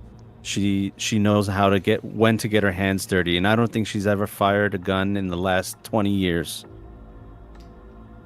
Okay. Here's the thing. I may have made enough money to burn this joint and leave, but I've not made enough to leave, if you know what I'm saying. The whole system, the whole thing. Little do you know, okay, I'm good at this. Very good at this. Nobody else but this team could have brought Maelstrom and the Bozos together. That's something none of your pals did back in the day. That's something Rogue didn't do. Rogue told me it was impossible. She told me you couldn't do it. She told me I'd be dead. But we did it. We figured out a way to get it done. We got them both on side. Now, we're not stupid. We're going to burn down this lab and we're going to leave. We may leave Night City for a while, but we will take on more jobs. Dad, this is my job. This isn't... I came to Night City wanting to be a cyberpunk, wanting to get your attention, wanting to burn the entire place down, full of resentment and shit. Now, I'm just another merc. It's my job. It's all it is. I'm not here to make a stand, say fuck you to the man. I'm here to make money and keep my friends safe. That's it. And if you think I'm going to walk around Night City taking any stupid job that came my way, those days are long behind me. That's done, right? I'm a professional. This is what we do. We keep each other safe. I back myself and my team to stay alive and stay ahead of the game.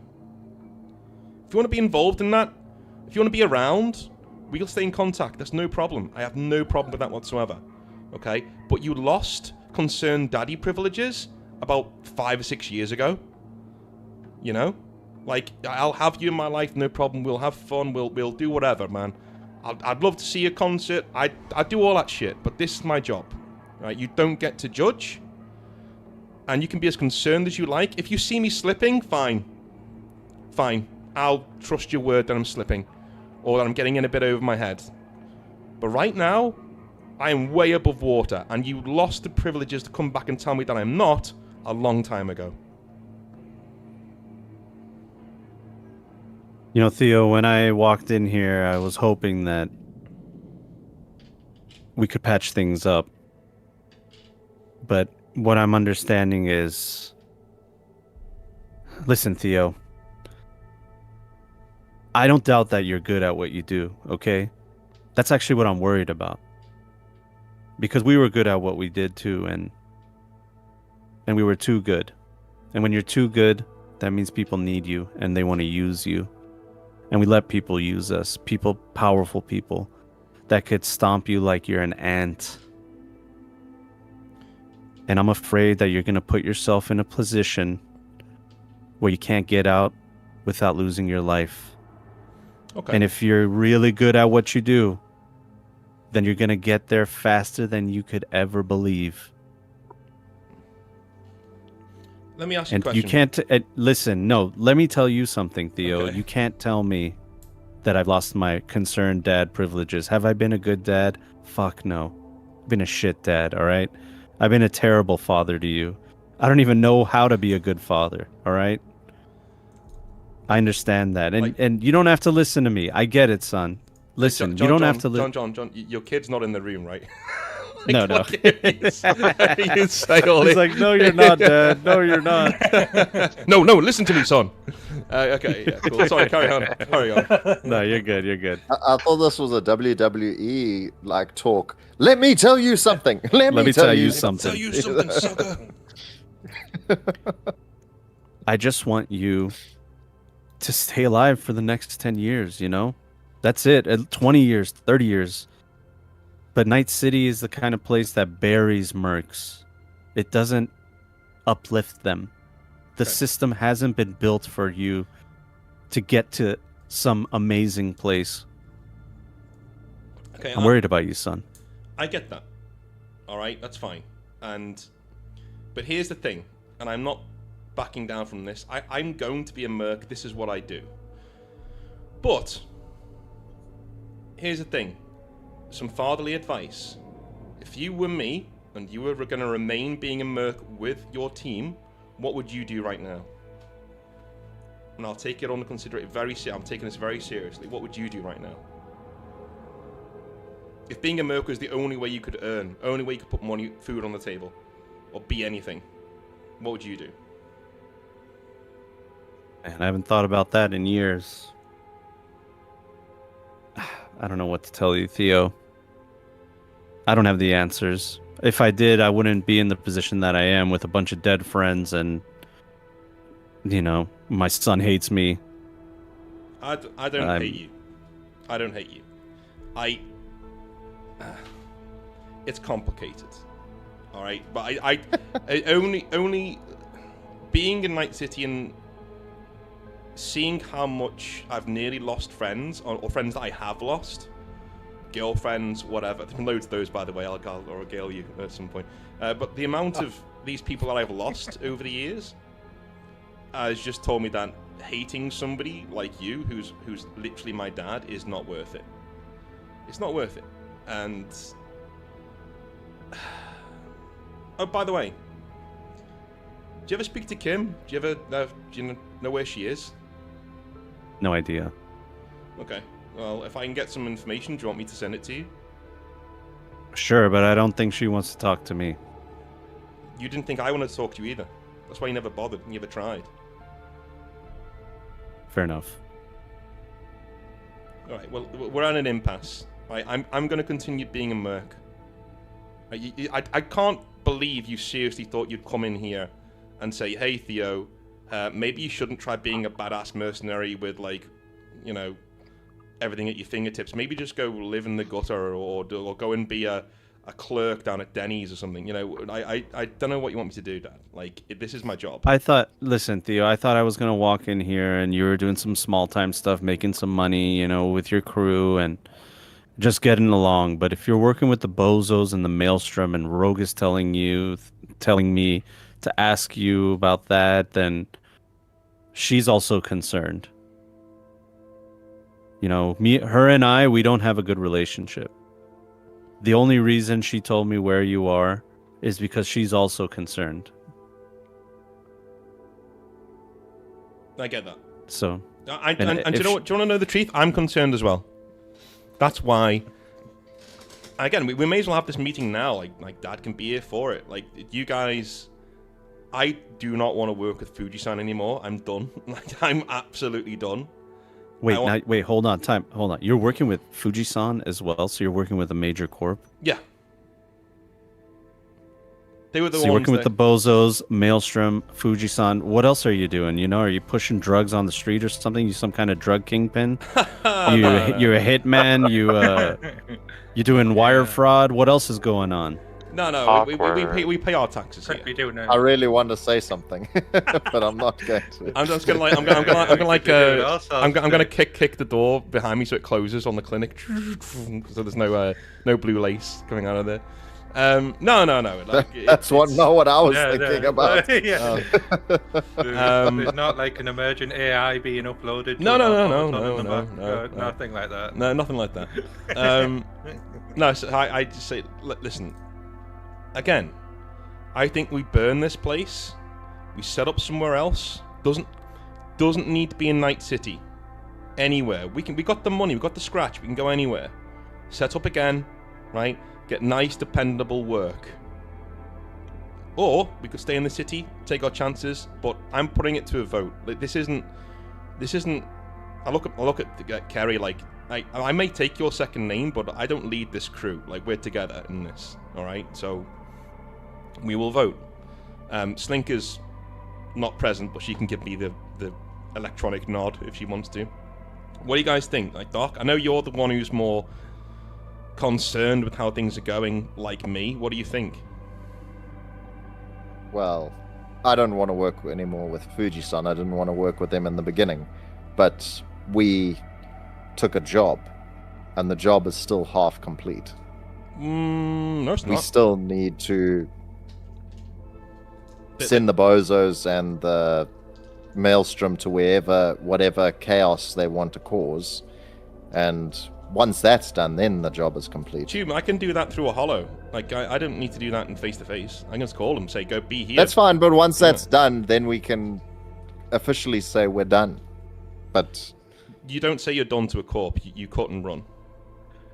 I thought how our gig was just to get them to parley. They never told us what sort of ensuing madness they wanted to do. Carrie's just face palming. He's just like, oh my god, oh my god, oh my god. Slink's also literally gotta, just thumbs upping the camera because she's just... I'm down an assistant, so I need a new assistant because we're gonna get the product out, Judge, don't At talk some- about the product in front of...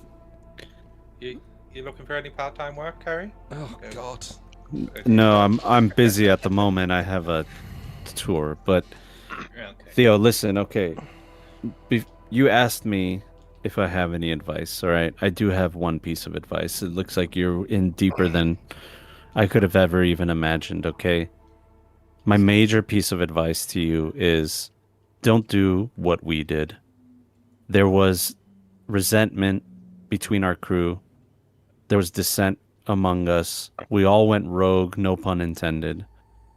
We all had our own agendas. I'm talking from Thompson to me to everybody. Spider. All of us had our own agendas. Something that we wanted to do in Night City. Something we wanted to do for our own legacy, our own selfish desires. And our enemies used that against us. Whether they intended to or not. Our own division sowed our own defeat. I will take that on board. And I look at him seriously like, okay, no, I'm listening. Next is, I want him to know that this is the first time he's made sense since he's walked in. Like this is what I wanted. I'll say this to him as well. Like, that's what I wanted. I wanted some honest advice. I didn't need judgment. Didn't need, right? I didn't need worry. You're a parent. It's your job to be worried. All right. I could be an XBD star right now, right? With girlfriends going down the block. You'd still be worried. You're a parent. I needed advice, fatherly advice. Thank you. All right. I will absolutely take that on board and remember what you said. Oh, by the way, do you want to speak to Aunt Nance? Like I've got her on the holo. Do you want to talk to her? I'm not in any. I have no desire to talk to anybody, right? I need to think about everything that's happening to you, son. Right. It's. Let me ask you something. Working with Fuji-san, it sounds like they wanted you to get the Bozos and the Maelstrom together, right? That's what. And you guys did it for them, right? Yeah. And did they tell you why? Chaos. They wanted to sow chaos. So chaos. To what end? I got the distinct impression that chaos is a ladder, and they were going to use it to advance themselves in Night City. So you're talking about a lot of innocent people dying, huh? This is Night City. There are no innocent people, Dad. This is where we are. Unless they go after a school or something, which I heavily doubt they will. Yeah, that's what Johnny said when he nuked the towers. Yeah. And he got all his fans killed. All right. Well, it's spilt milk now, Dad. It's done. Like it was us or do the job. It was we die or we do the job. We chose to do the job. So. Yeah, we did the right thing. Well, I hope it was worth it, Theo, and I hope that you find whatever you need in this journey of yours. And like I said, I want us to have a better relationship. And if you need to cut and run and you want to get out of Night City, call me. I have some kind of pull in Night City still, you know. Rogue does owe me one major favor, and I haven't cashed in on it yet. I'll keep that in mind. If you ever need a road agent or something to knock a few heads together on tour, you give me a call. I may be on downtime. All right, I don't know what. Do we hug or shake hands? I just hold up my hand. I'd shake his hand. Yeah, sorry. I don't know what to do here. And he shakes your hand kind of awkwardly, and then he looks at you, Darby, and just kind of like nods his head, and then he looks at you, Doc, and he says, "Hey, you, Duck. Make sure you look out for him, all right?" Always do, sir. So embarrassing. Darby was like halfway going for the hug because he said a hug, but yeah, okay, he'll do the nod back instead. Yeah, awkwardly, he's like, no hug. He doesn't know what to do with feelings. Okay. And he's gonna Like slowly walk out to the camera. Okay. And then while he's at the door, he turns around and he says, "By the way, there's some kind of smell in here. I don't know what it is. It's just like an odd smell. You might want to take care of that." Darby. Wait, okay. No, that's me. Yeah, he's had one too many chilies. Sorry about that. So as you guys, he leaves. You know, it's a revolving door of friends and family coming in. Hello. Jones. Oh, here he is. Here he By the way, is.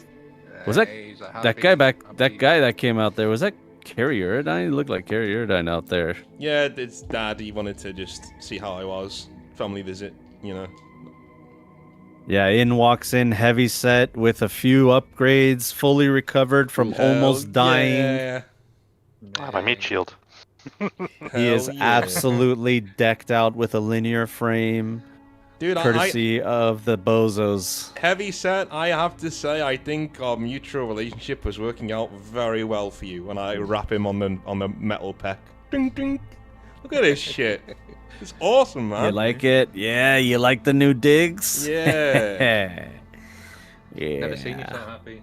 Oh, Choom, I've never been so happy. Are you kidding me? I feel like a god. You want The bozos really came through with that tech. You wanna shoot up or something, or are you here on business? I'm here on both.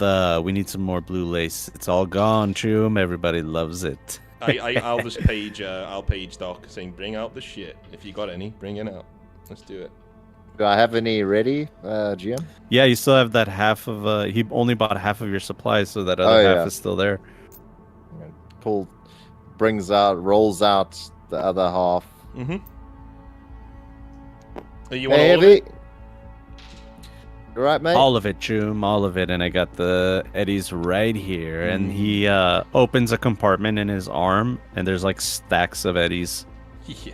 Like in a hidden compartment in his entire arm, which is leading you to, can I get a cybertech roll from you, Darby? Alright, Cyberpunk. 12 days. I just have to remember, like, Kerry just walked past, like, Heavyset, who's, like, 8 foot tall, and he's just like... I'm here to seek Theo. Like a space marine. Yeah, yeah. Yeah, with a 19, you're looking him up and down, and you're trying to figure out where his flesh begins and where the cyberware ends. And it's like, guy's like completely made of metal almost. He's almost full bore conversion. Wow, man. How is he You're not gonna go Cyber Psycho right now? Yeah, Yeah. you're not going to go Cyber Well- Psycho anytime soon, are you? What are you talking about, Choom? This right here, and he points to his head. This is bulletproof. All right, you saw me. I survive anything, Sarge. Yeah, it's your mental faculties I'm worried about at the moment with that much chrome. Now you don't have to worry about that. The South Am is lit up. Congas are everywhere, but we're gonna take them out. It's all good. Oh shit! He thinks he's in the fucking Corpo War. Oh my god! Yeah. Oh my Okay, God. okay. I just pat him on the back and like Ah, slowly shit. walk away from him. Good I- good seeing you then. I just Yeah, give good- Doc some good serious stuff. side eye, like, okay, all right, well, pleasure doing business, and I guess we squirrel away the eddies. So what else can we Yeah. do for him, man? He says, Looks like huh? Adam's Smasher now.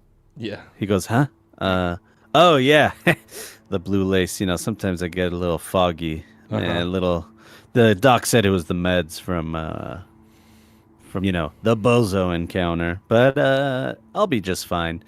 Yeah, I'm gonna take this blue lace and listen. My boys are itching for a fight. Okay, so if you got something coming up, please let me know. We gotta move. You know what I mean? These boys are getting a little antsy. There's some infighting. I had to take care of it, smash a couple heads, put some in the grinder. But we're back on regular default mode right now. But, you know, a little bit more of that. There won't be any more Maelstrom to take care of. I will say one thing, though, by the way. I might have had a few boys under my wing. I got a lot more now. A lot more. Oh, sweet. I'm just thinking. I don't want to make like a decision above everything else, but when we hear from the Corpo rats who are working with us, where we want you to send you guys, I'll be in touch. But I'm gonna be honest. How would you feel about smacking the Corpo itself? I mean, that's a tune that I love to whistle, Choom. All right? If I'm smashing corpos, it's a good day. All right? They're nothing. They don't understand us street boys. And we'll take them over. We'll take that machine gun nest off the hill. But you got 2 grenades on the side moving from the right flank. We can... Mm-hmm. Sorry, Choom, what were we talking about? Sorry, No. I lost my train of thought there. That's fine. Yeah. It's fine. Yeah. No, I just I'm getting a bit sick of working for this corporation. So I think if you are happy to take what they have, you know, their tech, their gear, their eddies, maybe we could use you to maybe break free of this little entanglement we got ourselves in with Fuji-san. What do you say? I love it, Choom. I'm not worried about eddies. The Blue Lace Plus that we've been moving has been making us some good money. So you just keep that going, and we'll be good. And give us some heads to smash, we'll be even better. If they're corpos, then we're golden, Choom. I'm going to work on a scoreboard for you and the bozos on how many corpo heads you can rip off. I think that's what we're going to be doing near the time. But, yeah. Is there anything you needed from us? Like, I know you said you had 2 bits of business you wanted to talk about. GM, sorry, dear. Just a quick thing.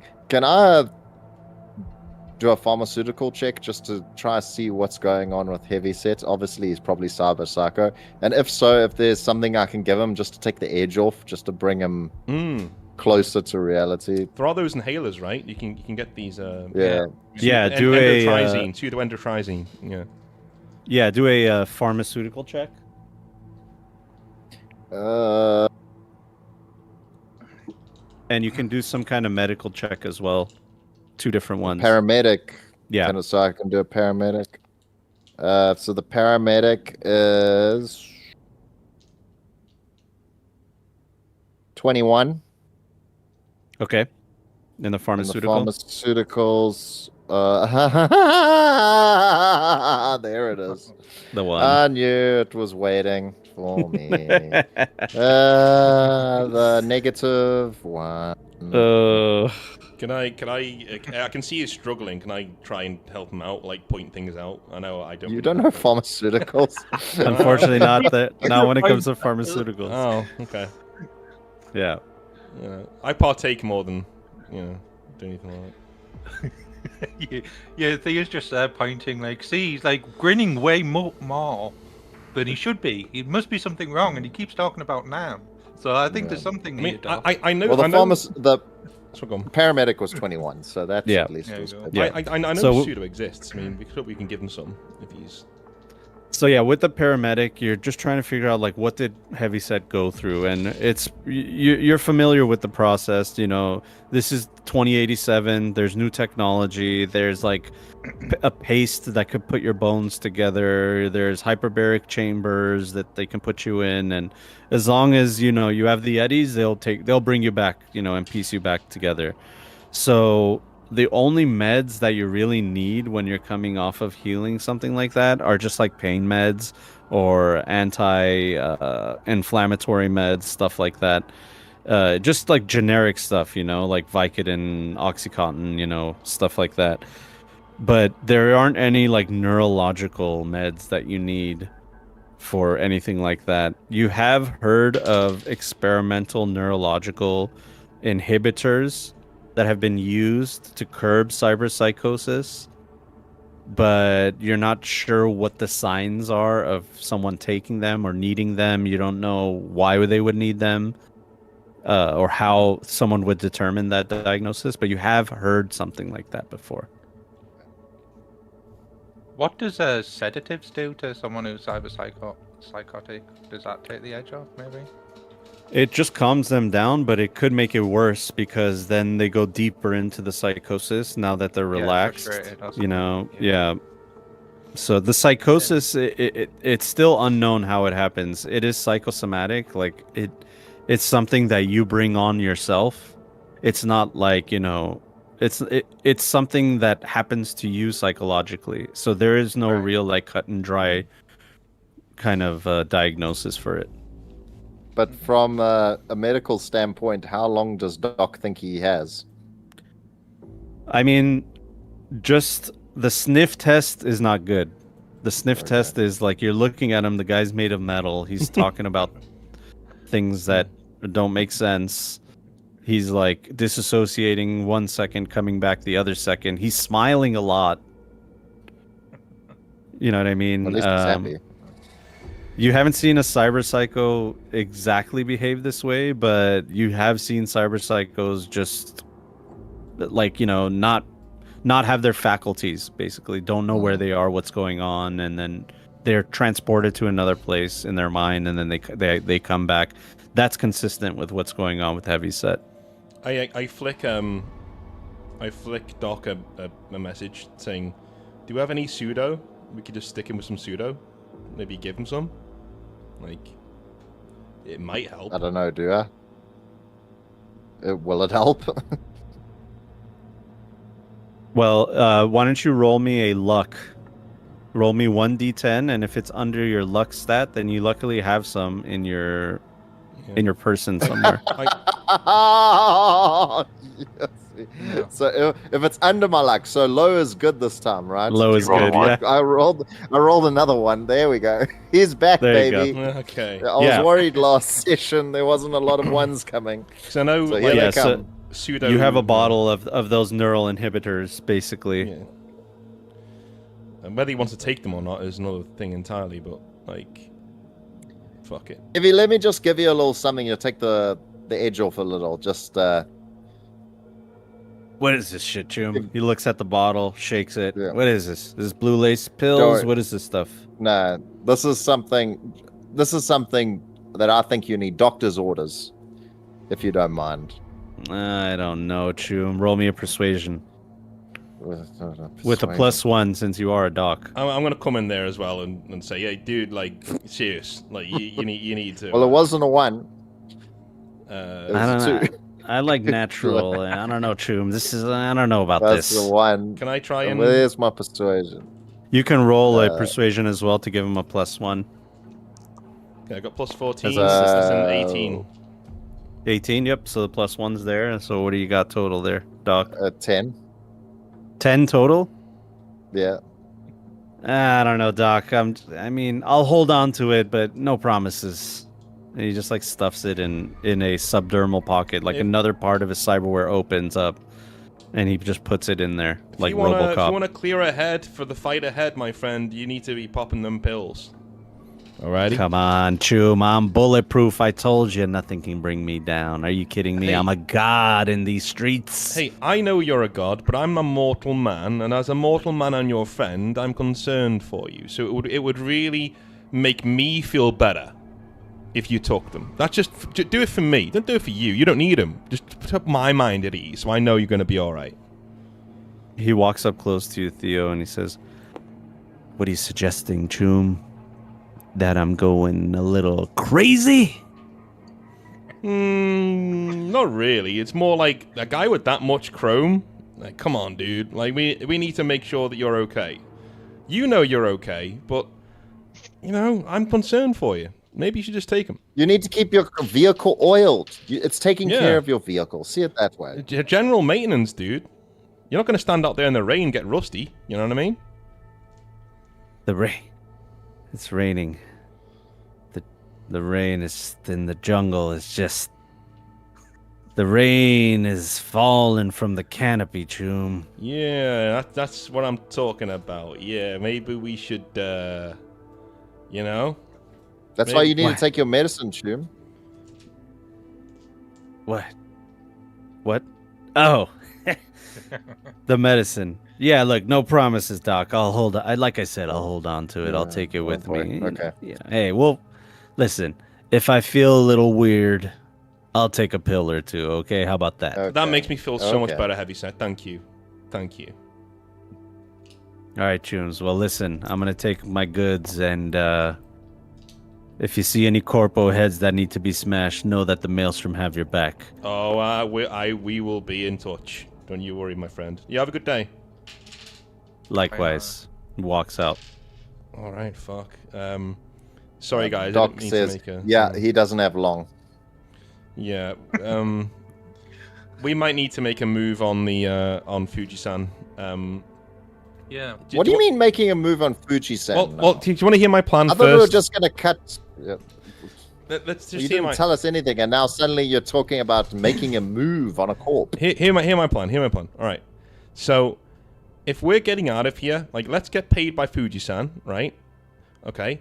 We'll get the information of where they want the bozos and the Maelstrom to be.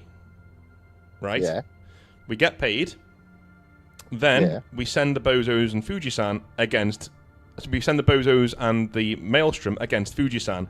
We burn this place and we leave in the chaos. We get out. Oh my god. But that's going to put a bad name on our rep. Yeah. No. They couldn't handle. Sign a contract with us. No, we got paid. On you. We got paid to finish our contract, right? All right, and all that's going to be seen is they couldn't handle the bozos and Maelstrom when we turned them over to them. That's all it is. We did our part. We succeeded. Dude, have you? You don't think they're Go on. going to do investigation and find out that from the bozos or Maelstrom that we put them up to it? Like, this is a bad idea. This is a call. They will know we put them up to it. So not only they're going to be pissed off with us absconding from the premises, burning the place down, but then we're never going to have a job again. No, I don't think it'll be. We're never get a job again. Have you heard what they're saying about us in the afterlife, man? Like, we are literally red Nova heart right now. All right, it's true. Like the whole reason we went through with the Bozo Maelstrom parlay route was so that we could have a cut and dry exit to some extent. But now we're just going to inflame it again. You think we're going to get all of this? You think we're going to get a cut and dry exit? Like, you think that's what's going to happen? Well, is this going to? They're going to say, oh, "Okay, thanks, guys. Thanks. Here's the money. Off you go." No, we're going to be on retainer. No, get in here. It's going to be. Theo's lost it. He's going Sabo. Give him some inhibitors. I need Slink out here. No, I mean, obviously, it's not going to be clean, but it's as clean as it can be. We haven't signed a contract with Fuji-san yet. We're going to vacate the premises. Yes, you want to burn the place down. That remains to be seen whether that's a good idea. No. But what I'm thinking is we can leave. We've done the Yeah. gig for them. We've done what we said, and we find new digs somewhere. And yeah, they're not going to be happy with it, but they're going to be damn sight lot more happier than if we try and cross them. Do you know why I'm doing this? It's because they're not going to let us leave. They're not going to let us leave. Then we do it. Then at least we have some reason to. We know but if they're we not out going of to let nowhere us just leave. attack All we're them. doing is we're giving them the initiative, saying yeah, screw us over first, then we'll try and enact our plan to have them turn on you. We need to set up beforehand, ready to go, ready to be triggered. You're forgetting about public perception. From we who? need to. Do you want to work From for Corps? potential clients. I don't want No, to work He for was Corps. right. What is a fixer gonna fix? I don't want to work for Corps. I want to work for fixers. Slink's gonna send over a ping, just kind of like to get everyone's attention before she chimes in.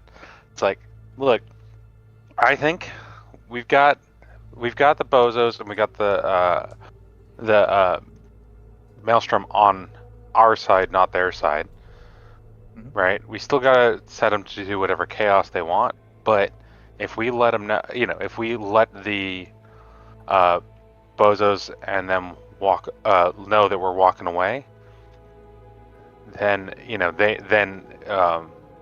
They'll turn eventually. then if the well, if the corporal comes after us, we can promise at least that they'll at least this is the cause thing. chaos in the direction that they don't want. We're the ones holding the leash. Okay. Exactly. This is what I mean. and Doc. I think that's where you are right, Theo. Put the wheels in motion, test the allegiances of the Maelstrom. But I don't think we press the red button until we know what. My point is, the gangs have said they'll work with us. Okay. The minute we leave, Fujisan lose their gangs. They're never going to let us leave. We need to strike first. This is not a if or but. They're never going to let us leave. Because if we leave, they lose their gangs. And they want the gangs. So we were stuck. And They let don't them know come. that. Yeah.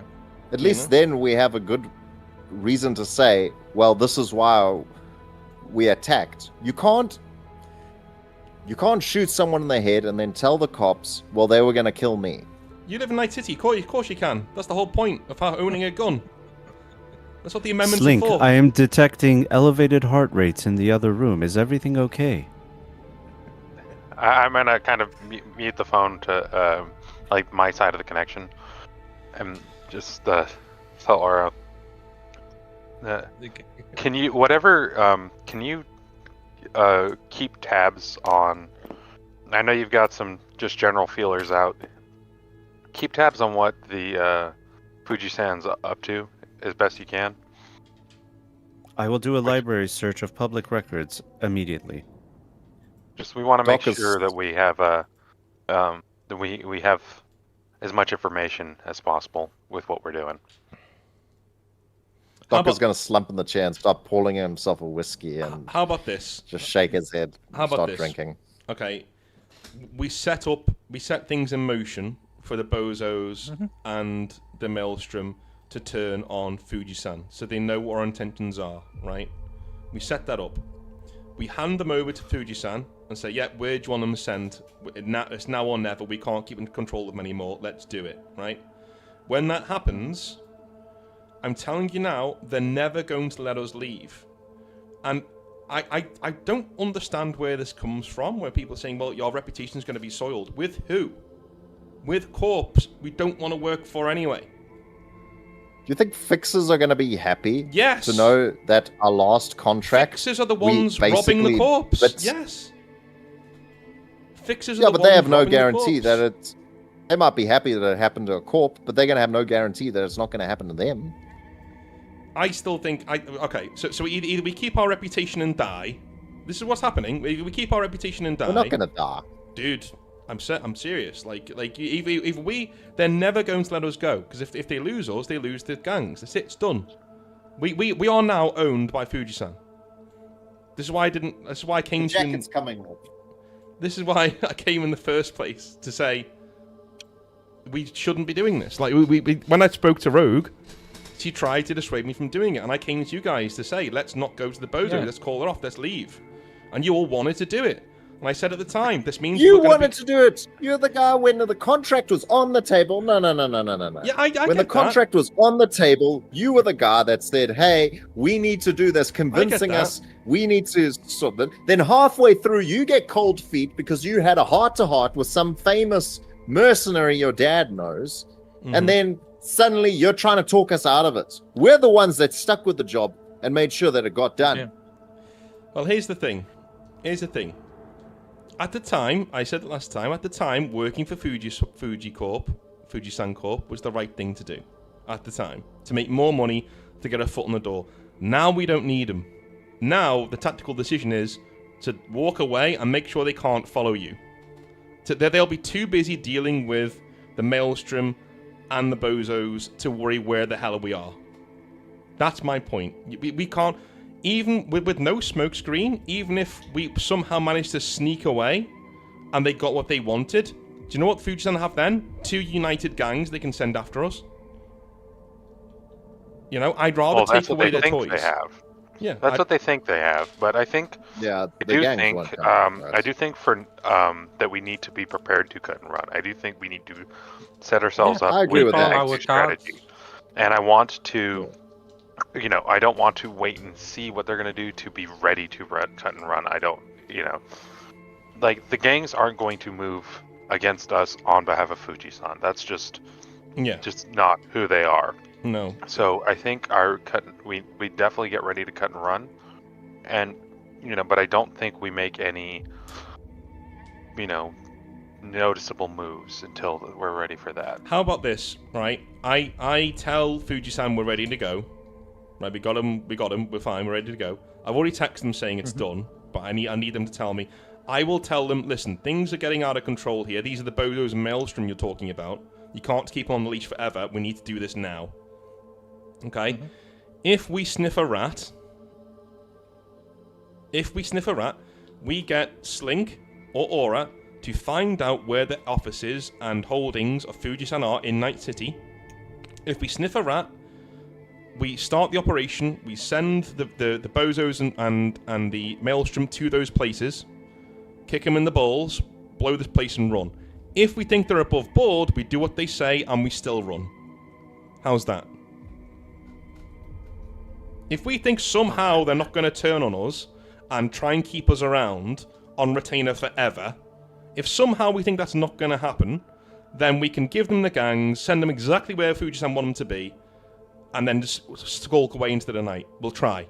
I think we weren't originally going. We were all hesitating about signing the contract before. Yeah, I think we were all going. But we were doing a one-time. Yeah. We were doing a one-time job, and we needed the money. Still where we stand. We needed our end of the bargain. We needed the money. We got the money. Now we can leave. We needed the money to set up the blue race. Now we can leave. I understand your concern, Theo, that they might not be willing to let us go, but as far as objectively, we've had a contract from them. We've used their digs for a month and a bit. Well, we don't have a physical contract. That's the thing, is we never signed a physical contract. Yeah. But as a street contract or whatever. We've done the gig. Yes, we've used their digs. Everything's all above board kosher. If they want us to start fucking us about, that's when we can do all of these plans in motion. But as far as I can see it, objectively, there's nothing anywhere that said that we were on their leash. Yes, they might think that, or that might come to it, but as of right now, we can end things in an amicable way. But as soon as we push that red button, we do not want to have a target on our back from a corporation like Fuji-san. Okay. I think Eaton... Yeah. As long as they're above board, we'll stay above board. I'll go with the wishes of the group. Okay, we'll go through with it. But I'm telling you now, this is the wrong call. I'm saying we should put the wheels in motion, test allegiances, and we can do that button if it comes to it. But why not see what happens before we push that button? Okay, well, that's fine. We have the cards. Why are we playing and showing our hand when we already have the cards? Wait until they make a mistake. So I will just to draw a line under this. So I'm guessing outside of role playing, we're going with setting up, telling the Maelstrom and Bozos that we might be going after the core, but hang with us, right? If things get hairy, we might, yeah, we might set everything aflame. But for and now, telling Fujisan we're good to go, and then gauging their reaction. So I'm going to go to Fujisan. I'm going to ask them to pay us because we've done our bit. I'll say, yeah, we will send them to where you want them to go once you've paid us, and you tell me. If you could tell me as Fujisan, we're no longer working together. You've done your bit. Thank you. There's your money, right? Then I'll send them to where you need them to go. That's what I'll say. And the minute they hesitate, I'm flipping, going, okay, you don't need to pay us. It's fine. And I'm sending them against Fujisan, and we're blowing the scaff and we're going because it just proves me right if that happens. How's that? Well, I would say that when you're talking with them, don't go, oh well, it's fine. You don't need to pay us. I would say no. I'll fight for a paycheck because a merc would want his paycheck, of course. Well, yeah. You don't want them to know we're cutting it. It's of like, course. Well, if they're hesitant, like more of a, okay, well, this doesn't happen until you pay us. Okay. And then we move. I will call. What is his name? Kenji? It's not Kenji. Is it Kenji? What's his name? No. Hashi Gonzalez. I'm going to call Hashi Gonzalez on my agent. I'm going to sit down at that. Sure. While you guys were talking, Aura spit back some articles that she found. And there's a lot of articles. I mean, there's so many things going on with Fujisan publicly. Like she said, she's looking through public archives. This is not she's not in any systems, you know what I mean? And publicly, they've criticized the NCPD, saying that they don't do a good job taking care of the streets and public assets, and that they're willing to put their hat in the ring with their own private security forces. Of course, the Night City Council said, that's overstepping. We can't do that. They've also criticized the infrastructure within Night City. Streets are broken. Things are not the way that they're supposed to be. And they've said that they can take care of it. They're trying to take over the government. Probably. Yeah, they're saying that. They're also saying that the Night City economy. They've been criticizing how basically taxes have been divvied around, and that a supply chain reset can be taken into effect, and they can help with that. They've also been saying that Petrochem is to blame. They've been leaking false data about Fujisan for years, that they've been funding gang violence, which is unfounded, completely unfounded. Completely unfounded. How dare they make such accusations?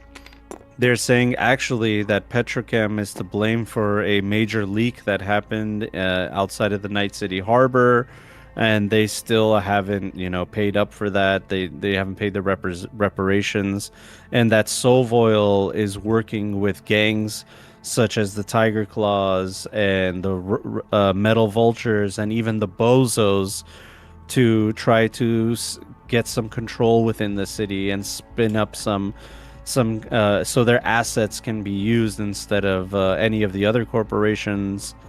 And there's also a article about how Fujisan leadership is split on exactly what to do with Night City and how to lead the corp into what direction.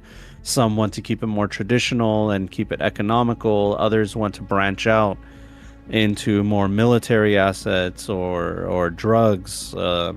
So there's a full gambit of things that Fujisan is going through. It's unclear what is true and what is not. There's not much evidence. It's a lot of he said, she said. Is there any of these sort of appearances or talks or public statements? Would there be a way for an Sling to gauge what side Hashi's on? That it's an enigma, man. I mean, Hashi, you guys worked with Hashi. The street contract, the shaking of the hand, is highly irregular. Yeah, but he hasn't been at any of the announcements specific to stating oh, this should be the public stuff is not like the police isn't working. He hasn't been seen with the people making those particular statements, kind of thing. He hasn't publicly stated any of these things, but if and there's no public record of him being at any of these events or any of these press conferences. So he's very much, under the radar, Hashi is. Okay. I think it's quite clear by him giving us this gig that he's more military-minded or militant or whatever you want to call it. Oh yeah. So He's also going to fuck us and kill us at the first opportunity, but that's neither here nor there. That's pretty standard though. I'm not in a good Knock way. knock. here he is. Oh, he's here. Yeah. Okay. Fair enough. Someone Chooms. say that. Oh, Is the clinic open? It is for you, my friend. If you would you like a drink? Sure. I'll take a drink. I'll pour him a tequila. The bottle's out already. Darby nods from the sitting at the table. Give me a human perception, guys, as he's walking in, because he's alone. He didn't come with any muscle. 14 plus. That's a 1. So no, nothing from me. I've got to roll again, Oof. haven't Darby's had a little too much of the I? sauce. I've won followed by a 2. So yeah, Theo, you're kind of caught by surprise. 17 You overall. didn't- you were talking about him, and then Mm. boom, he just appears, just like through the doorway. Yeah. Darby. 15. Yeah, same thing. You guys kind of just got caught by surprise. You're not really can't get a beat on him, like why he's here, why he didn't just call, Yeah. but he came in person. Can I? I'm not in the room, but I am connected through the call. Would I be able to also make that check? Yeah, looking through the cameras, but you're gonna get a -1 modifier. That's fine. My human perception isn't great, anyways, but you never know. It's a 7 total. You know, Slink, you've been saying like It you is put, a like 9. thumbs up at the video call or whatever. Nobody here would be able to see you doing these. Sort of No. I didn't. I fully understood that. Oh, She's right, still I doing just it. Nobody's looking, but everyone, like Just- when you guys were talking with Theo's dad, like every once in a while, it's Yeah. just like a thumbs up, like because she's focused on the progress of Yeah. of transferring aura.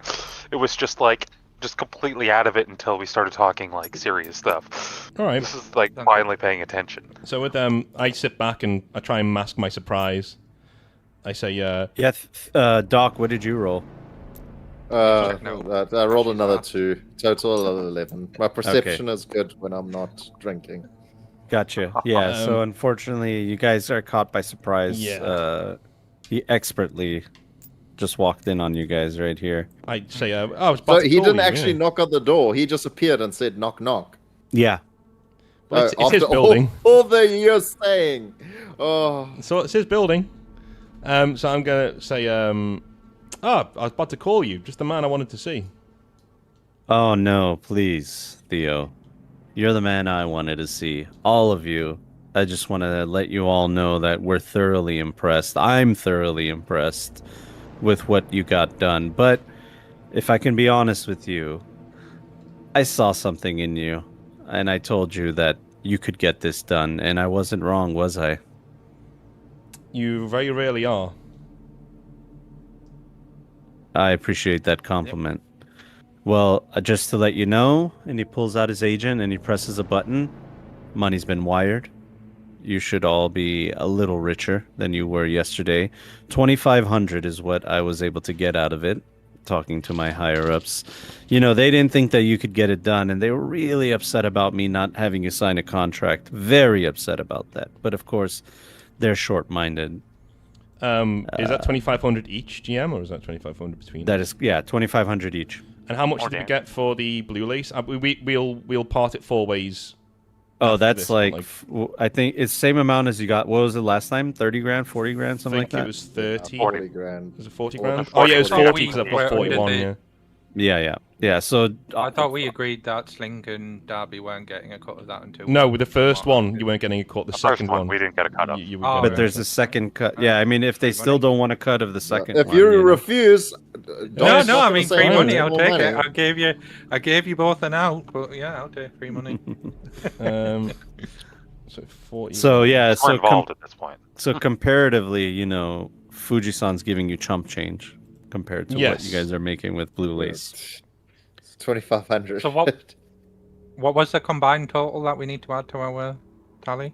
So 2,500 plus 10,000, so 1250. 12, Or 12,500. Yeah, 12,500. I can afford a car now. We're at 54,260. Yeah.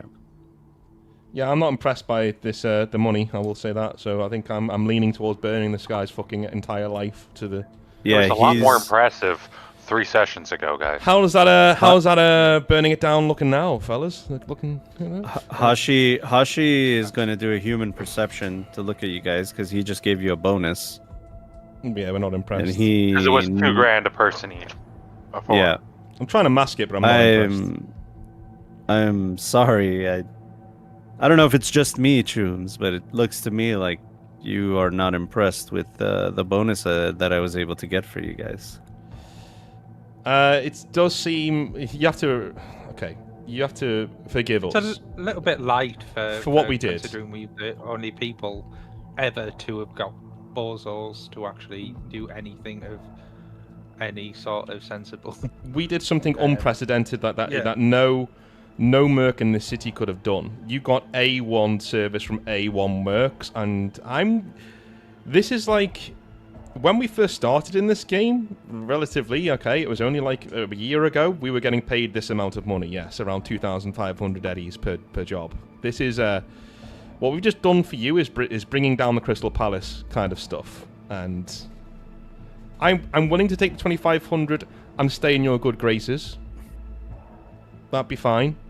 But I'd like to just put on record that it is light for what we did. I will say, Slink is actually like any amount of money is good money. Like that's kind of Slink's mindset on it. Mm-hmm. So there's no like sort of smugness like, oh, it's only that. No. So with Slink, it's yes, more money, please, thank you. I will take 50 more eddies any day. My Darby's goodness, my got that goodness. reaction more just to cover up the perception that he just wanted to realise that we've got more money than what they're giving us. Hashi looks to you guys and he says, "Wow, you all really think you did something, didn't you, huh? You really think you did something real amazing, right? Let me ask you something, Chooms. And I don't mean this disrespectfully. I just have to bring it back down to planet Earth for all of us. What have you really done? What have you really done? What is it that you have accomplished here? You got some gang members to give you their word that they'll work with you? And what is that? What value can you put on that, really? Tell me. The value you make of it. I'm guessing we're going to find out whenever you. Do you know what? We're gonna find out. So really, you've done nothing at all, Choom. Mm-hmm. You've done nothing yet. No action has been taken. Okay. I'm not saying. Listen to me. I'm not here to disparage what you've done. Okay. But I just want you to know that you've taken the first step into doing something great. But you haven't done it yet, Choom. Granted, listen. Has anybody else gotten the bozos and the maelstrom to work together? Nope. But neither have you, Choom. They haven't done it yet. They said they would, but they haven't done it yet. I accept that. So now listen. Let's keep this friendly, Choom, okay? All right, I believed in all of you guys, all right? I believed in you. I put my ass on the line, okay? I got chewed out, but who cares? That's how corporations work. I know how they work too, okay? I know you want to look at me in my suit and think I'm just a big part of Fuji-san. I'm just a guy like you, trying to figure it out, okay? and I know how to navigate these waters. I'm going to try and play the greedy merc. Play up to that, so he doesn't see what I'm actually trying to do. So I'm going to say, listen, I absolutely agree, and I'm sure there'll be a bigger payday on its way when they do work together. So why don't we set aside all of this he said, she said unpleasantness, and we talk about when we can send the bozos and the maelstrom to do what you want to do, where and when. Because I will say this alliance is unprecedented and it will not hold for much longer. Whatever you need to do needs to happen. I hesitate to say now, but as close to now as you can manage. Very well. So we're ready to take the next step. That's what you're saying. I look around the room. We all happy? Yeah, we Let's get this over with. Go ahead. Yeah. If Doc's happy, I'm happy. And the doctor must always be happy for this to work. The next step is coming. And as I said before, now that we have a little bit more leverage, we can go and we can make a better contract than what we had before. Isn't that what I said that we would do? And isn't it exactly gone exactly the way that I said it would? Yeah. Okay. Enough tickling your own balls. Let's just find out do you need. We're going to have a meeting with the higher-ups, okay? One of you, all of you, it doesn't matter. You're going to come with me. This is how they like to work, okay? They want to see you face to face before they make any major deals. Okay. And we're going to talk to them about the next step and figure out exactly what needs to be done. Now, I don't know exactly what went on with Maelstrom and the Bozos, but I've been hearing some things. Your name has come up. Some mercs have talked about you, saying that you've done the impossible. And I believe that you're telling me the truth when you say that you have them under your persuasion. Now we're going to put that to the test, okay? My higher-ups are going to give us some kind of obligation, and we need to see it through. And we need the Maelstrom and the Bozos to do exactly what we need them to do. And if you do that, then Choom, you are in for the riches of all riches. Because Fuji-san loves to give. They just love to give. Okay. How do you feel about that? We have to go with you to HQ and talk to some board corpos? HQ, are you kidding me? They don't want to be seen with you types, no offense. No, we'll go somewhere else, a nondescript area, a nightclub, you know. I think I've just the one in mind, but I'll go with whatever you want to meet. We can do that.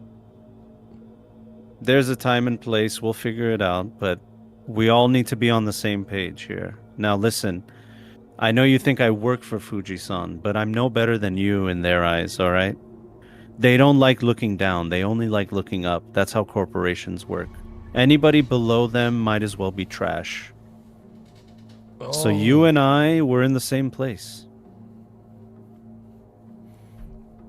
Okay, yeah. So Theo's been around. Yeah, I'm not buying this. Yeah, we're all the same bullshit. No, this guy's gonna fucking murder us the first chance he gets. So I'm just gonna nod along because I want to let him know that I'm done with his brown nosing. Like, I'm done. I don't need to be convinced. You want me to go? I'll say that to him. Listen, the Frowley language, the we're all in this together bullshit. It may work on the smaller mercs that you come across on the street, but not me. And not my people. All right. Let's just get away with all of this. Let it go. Tell us where we need to be, and we'll be there, and we'll sort it. Okay? You accept yes for an answer, Hashi-san. Is what I'm saying. I appreciate that, and I understand your position, okay? You're not meant to trust me. I'm a corporate. You're a street guy. All of you are street guys. You didn't sign on the dotted line like I did and sell your soul to a corporation. The truth is I'm looking for a way out, whether you believe me or not. Fujisan is just one step. The final step is somewhere else for me. So do I hesitate to ask what that is or where it is? Like sheer curiosity. That's yet to be determined, but opportunities arise once you have a little bit more power. That's how the streets work. I'm gonna message Slink through my internal agent saying everything on Hashi now, if you can, get Aura on it. Everything on him. I need to know if he's legit in what he's saying. Because if he is, this is one hell of a contact to have. A corpo who wants out of his corp. Like, that is huge. If he's on the up and up. Is it possible for us to do a human perception or something to see if there's some interior or If it's true, something is that what he- you're saying. Unfortunately, the original human perception caught you so Okay. off guard Yeah. with him that Yeah. you can't make heads or tails about, his He's a demeanor. smooth operator. Mm-hmm. Yeah. No, Okay. So yeah, I leave that with the Slink and I say, okay, you get us a venue, you get the drinks on tab, we'll be there. We'll keep in touch, Theo. And about pay, listen. The pay will be there. Don't worry about it. This 2,500 that I got you, this is what they were able to approve, okay? There's an approval process. And that's all I could get. Because in their eyes, you guys are scum. You're nothing to them. They don't see what I see. I see potential. I see growth. But they just see street rats. Once we show them what we can really do, and I mean what we can do, okay? Because remember, we're in this together. Once we show them what we can do, then the sky's the limit. And Fujisan is just a baby company of Arasaka. They're not even the big thing, okay? I'm just a part of this corporation because it suits my goals. And you're working with me because it suits your goals. Okay, so Have you got anything to back up your motives? Like, as far as we're concerned, you could be just any other corpo rat trying to make his way up the ladder. Because I've heard all of this from he is many a time from a corpo rat trying to make it, yeah, you're right. Have I given Yeah, any? so- Have I so- given? Let me ask you this: have I given any of you a reason not to trust me, other than your own preconceived notions of what a corpo is? Did I not shake your hand? Did I not pay you Yeah, but that's what every corpo rat would do. They smile to your face and stab you in the back. and make you sign contracts and find ways to get behind you? Have I done any of that? I bought this place for you. Well, all I'm haven't asking paid is rent. any evidence of that you can provide us to show that you're on our side. You're one of us, as you put it, in that you're wanting to get out of the corpo scene. Other than my word, what kind of evidence would I provide for that? What would I show you? A resignation letter? You want me to draft one right now? Show you Well, that? for example, like, was it you that put up the gig to get Bozo and Maelstrom together, or was that from a higher up? That was me. And The can you higher tell ups- us the thought I believe that. process. The higher ups, they just want results, all right? They asked me to get something done, and I told them that this is what I was going to do. I believe that. They thought I was they thought I was crazy. That we got it plan done. was I imagine too you've got like a stupid. long-term vision to get out of this corporation. So, like, what did you envisage that union of Bozos and Maelstrom doing? A bit. As I said, that the corporation wants them working together for some other gain. They haven't really told me the Right. big picture yet. They haven't told me everything. They just said we need the control of Right. 2 major gangs, 3 major gangs, something. Right. No, I understand now. I thought that you did that with the sort of idea of utilizing them to your own gain eventually. But yeah, I see now. Eventually, they will tell me what to do with this power that we have control of now. But they haven't let me know yet. That's what this next meeting will be about.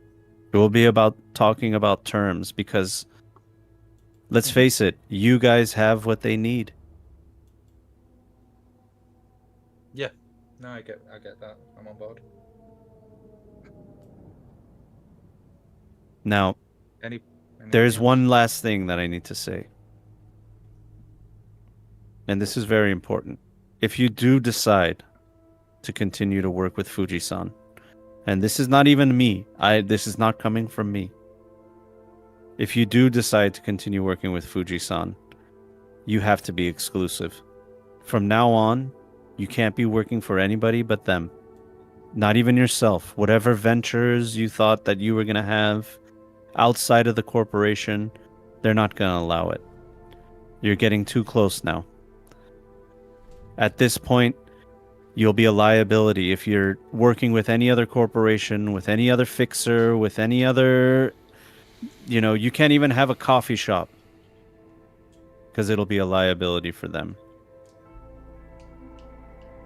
But if that's okay... If we don't want to work... If this is the last contract, we can walk away after completing this contract.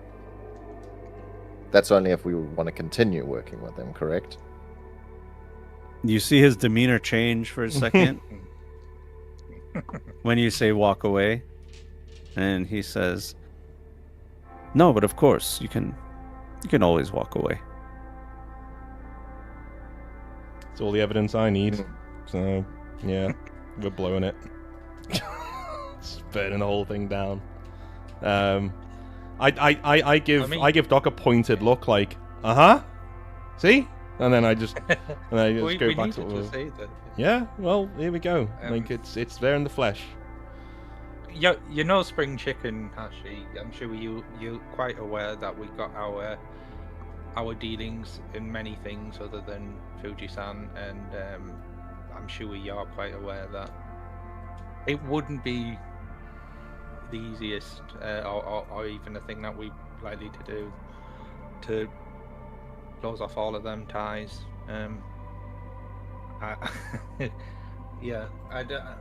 I don't know in what world you thought that we would suddenly become a Fuji-san pet. Listen, he did actually say that the first time in his defense, Darby. And that's not saying we aren't interested in being exclusive Fuji-san employees or operatives. on retainer operatives. Just I'm just looking at what the stakes are and what the contract is. Listen, there's an upside to exclusivity, okay? It goes both ways. If you're going to be exclusive with Fuji-san, then they need to make sure they compensate you for any lost wages you would have had somewhere else. Within reason, of course, that's all negotiation.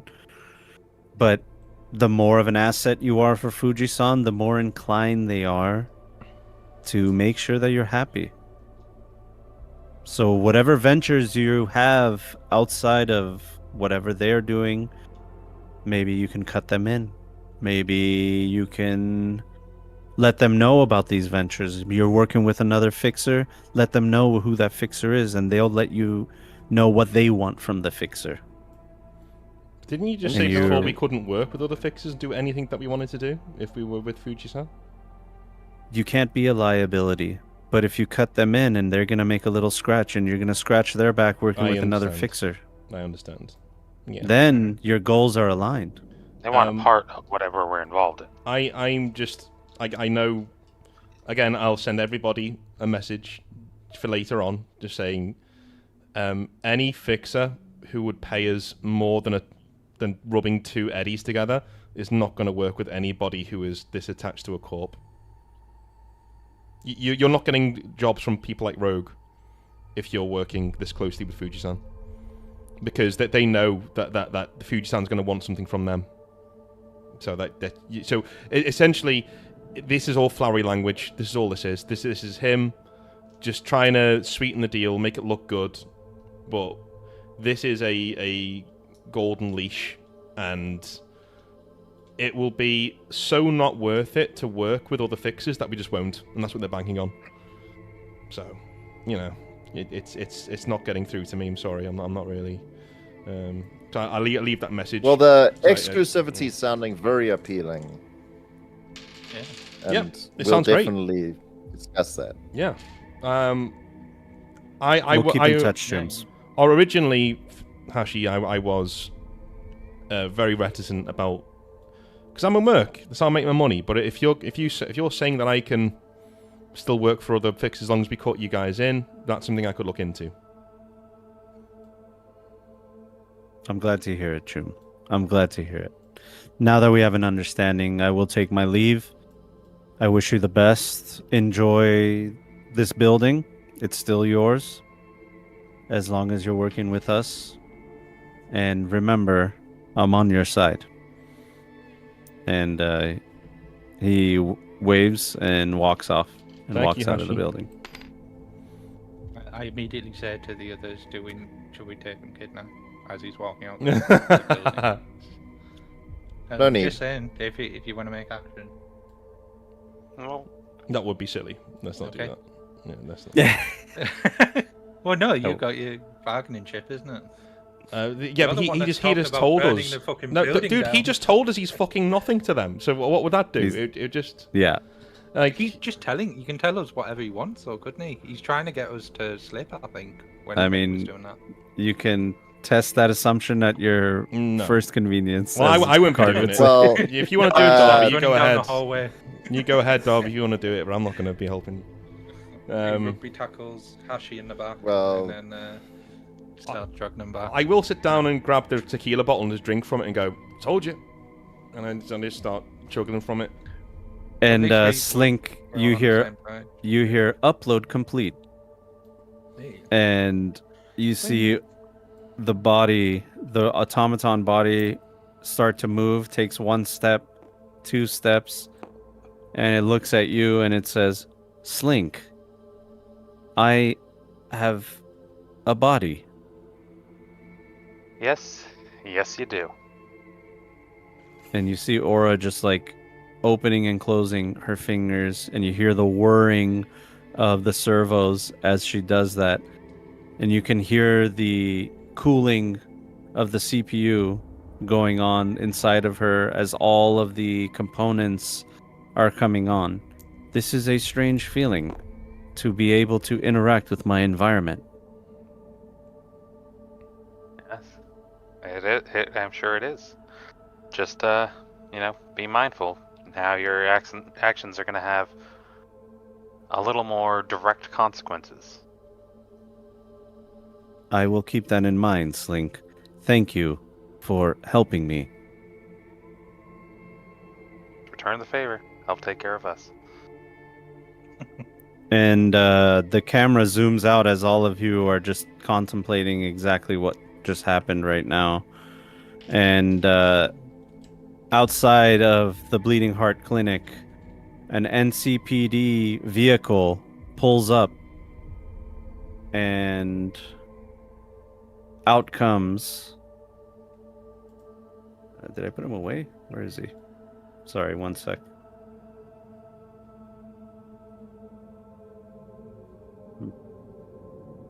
It's not here. Why did Suspense I? music playing. Yeah, sorry. Give me 1 second. I guess I didn't. I thought I Sorry. had him. I get my $1 Eddie bills out and get ready for the strip show from Ford. Oh, and you get a text from Hashi, and he says, "Oh, by the way, the Hecate ring are not happy that you didn't go on the path of balance." What? Oh shit! Yeah. We did. We I thought Yeah, I you gave guys, the you had medical community stuff. service. I thought we said we were going to do that. Like, I would have done that. But it didn't happen. think- You guys were too busy. Yeah, I did. Oh, yeah. Yeah. You're just too busy. Oh yeah, I didn't do this. Okay, hold on. Give me 1 second. I thought I gave free medical stuff for them for a long time, and That's fine and dandy, but that's not what they asked. Okay. They have a specific ritual that is called the Path of Balance, and you guys didn't. If didn't take if I care of got it. in touch with them now, would they want to do it, or have they said this off the table now? Well, Hashi said that they're not happy. They didn't say, your enemies Okay. or anything like that. So I'll get in touch with them, figure something out.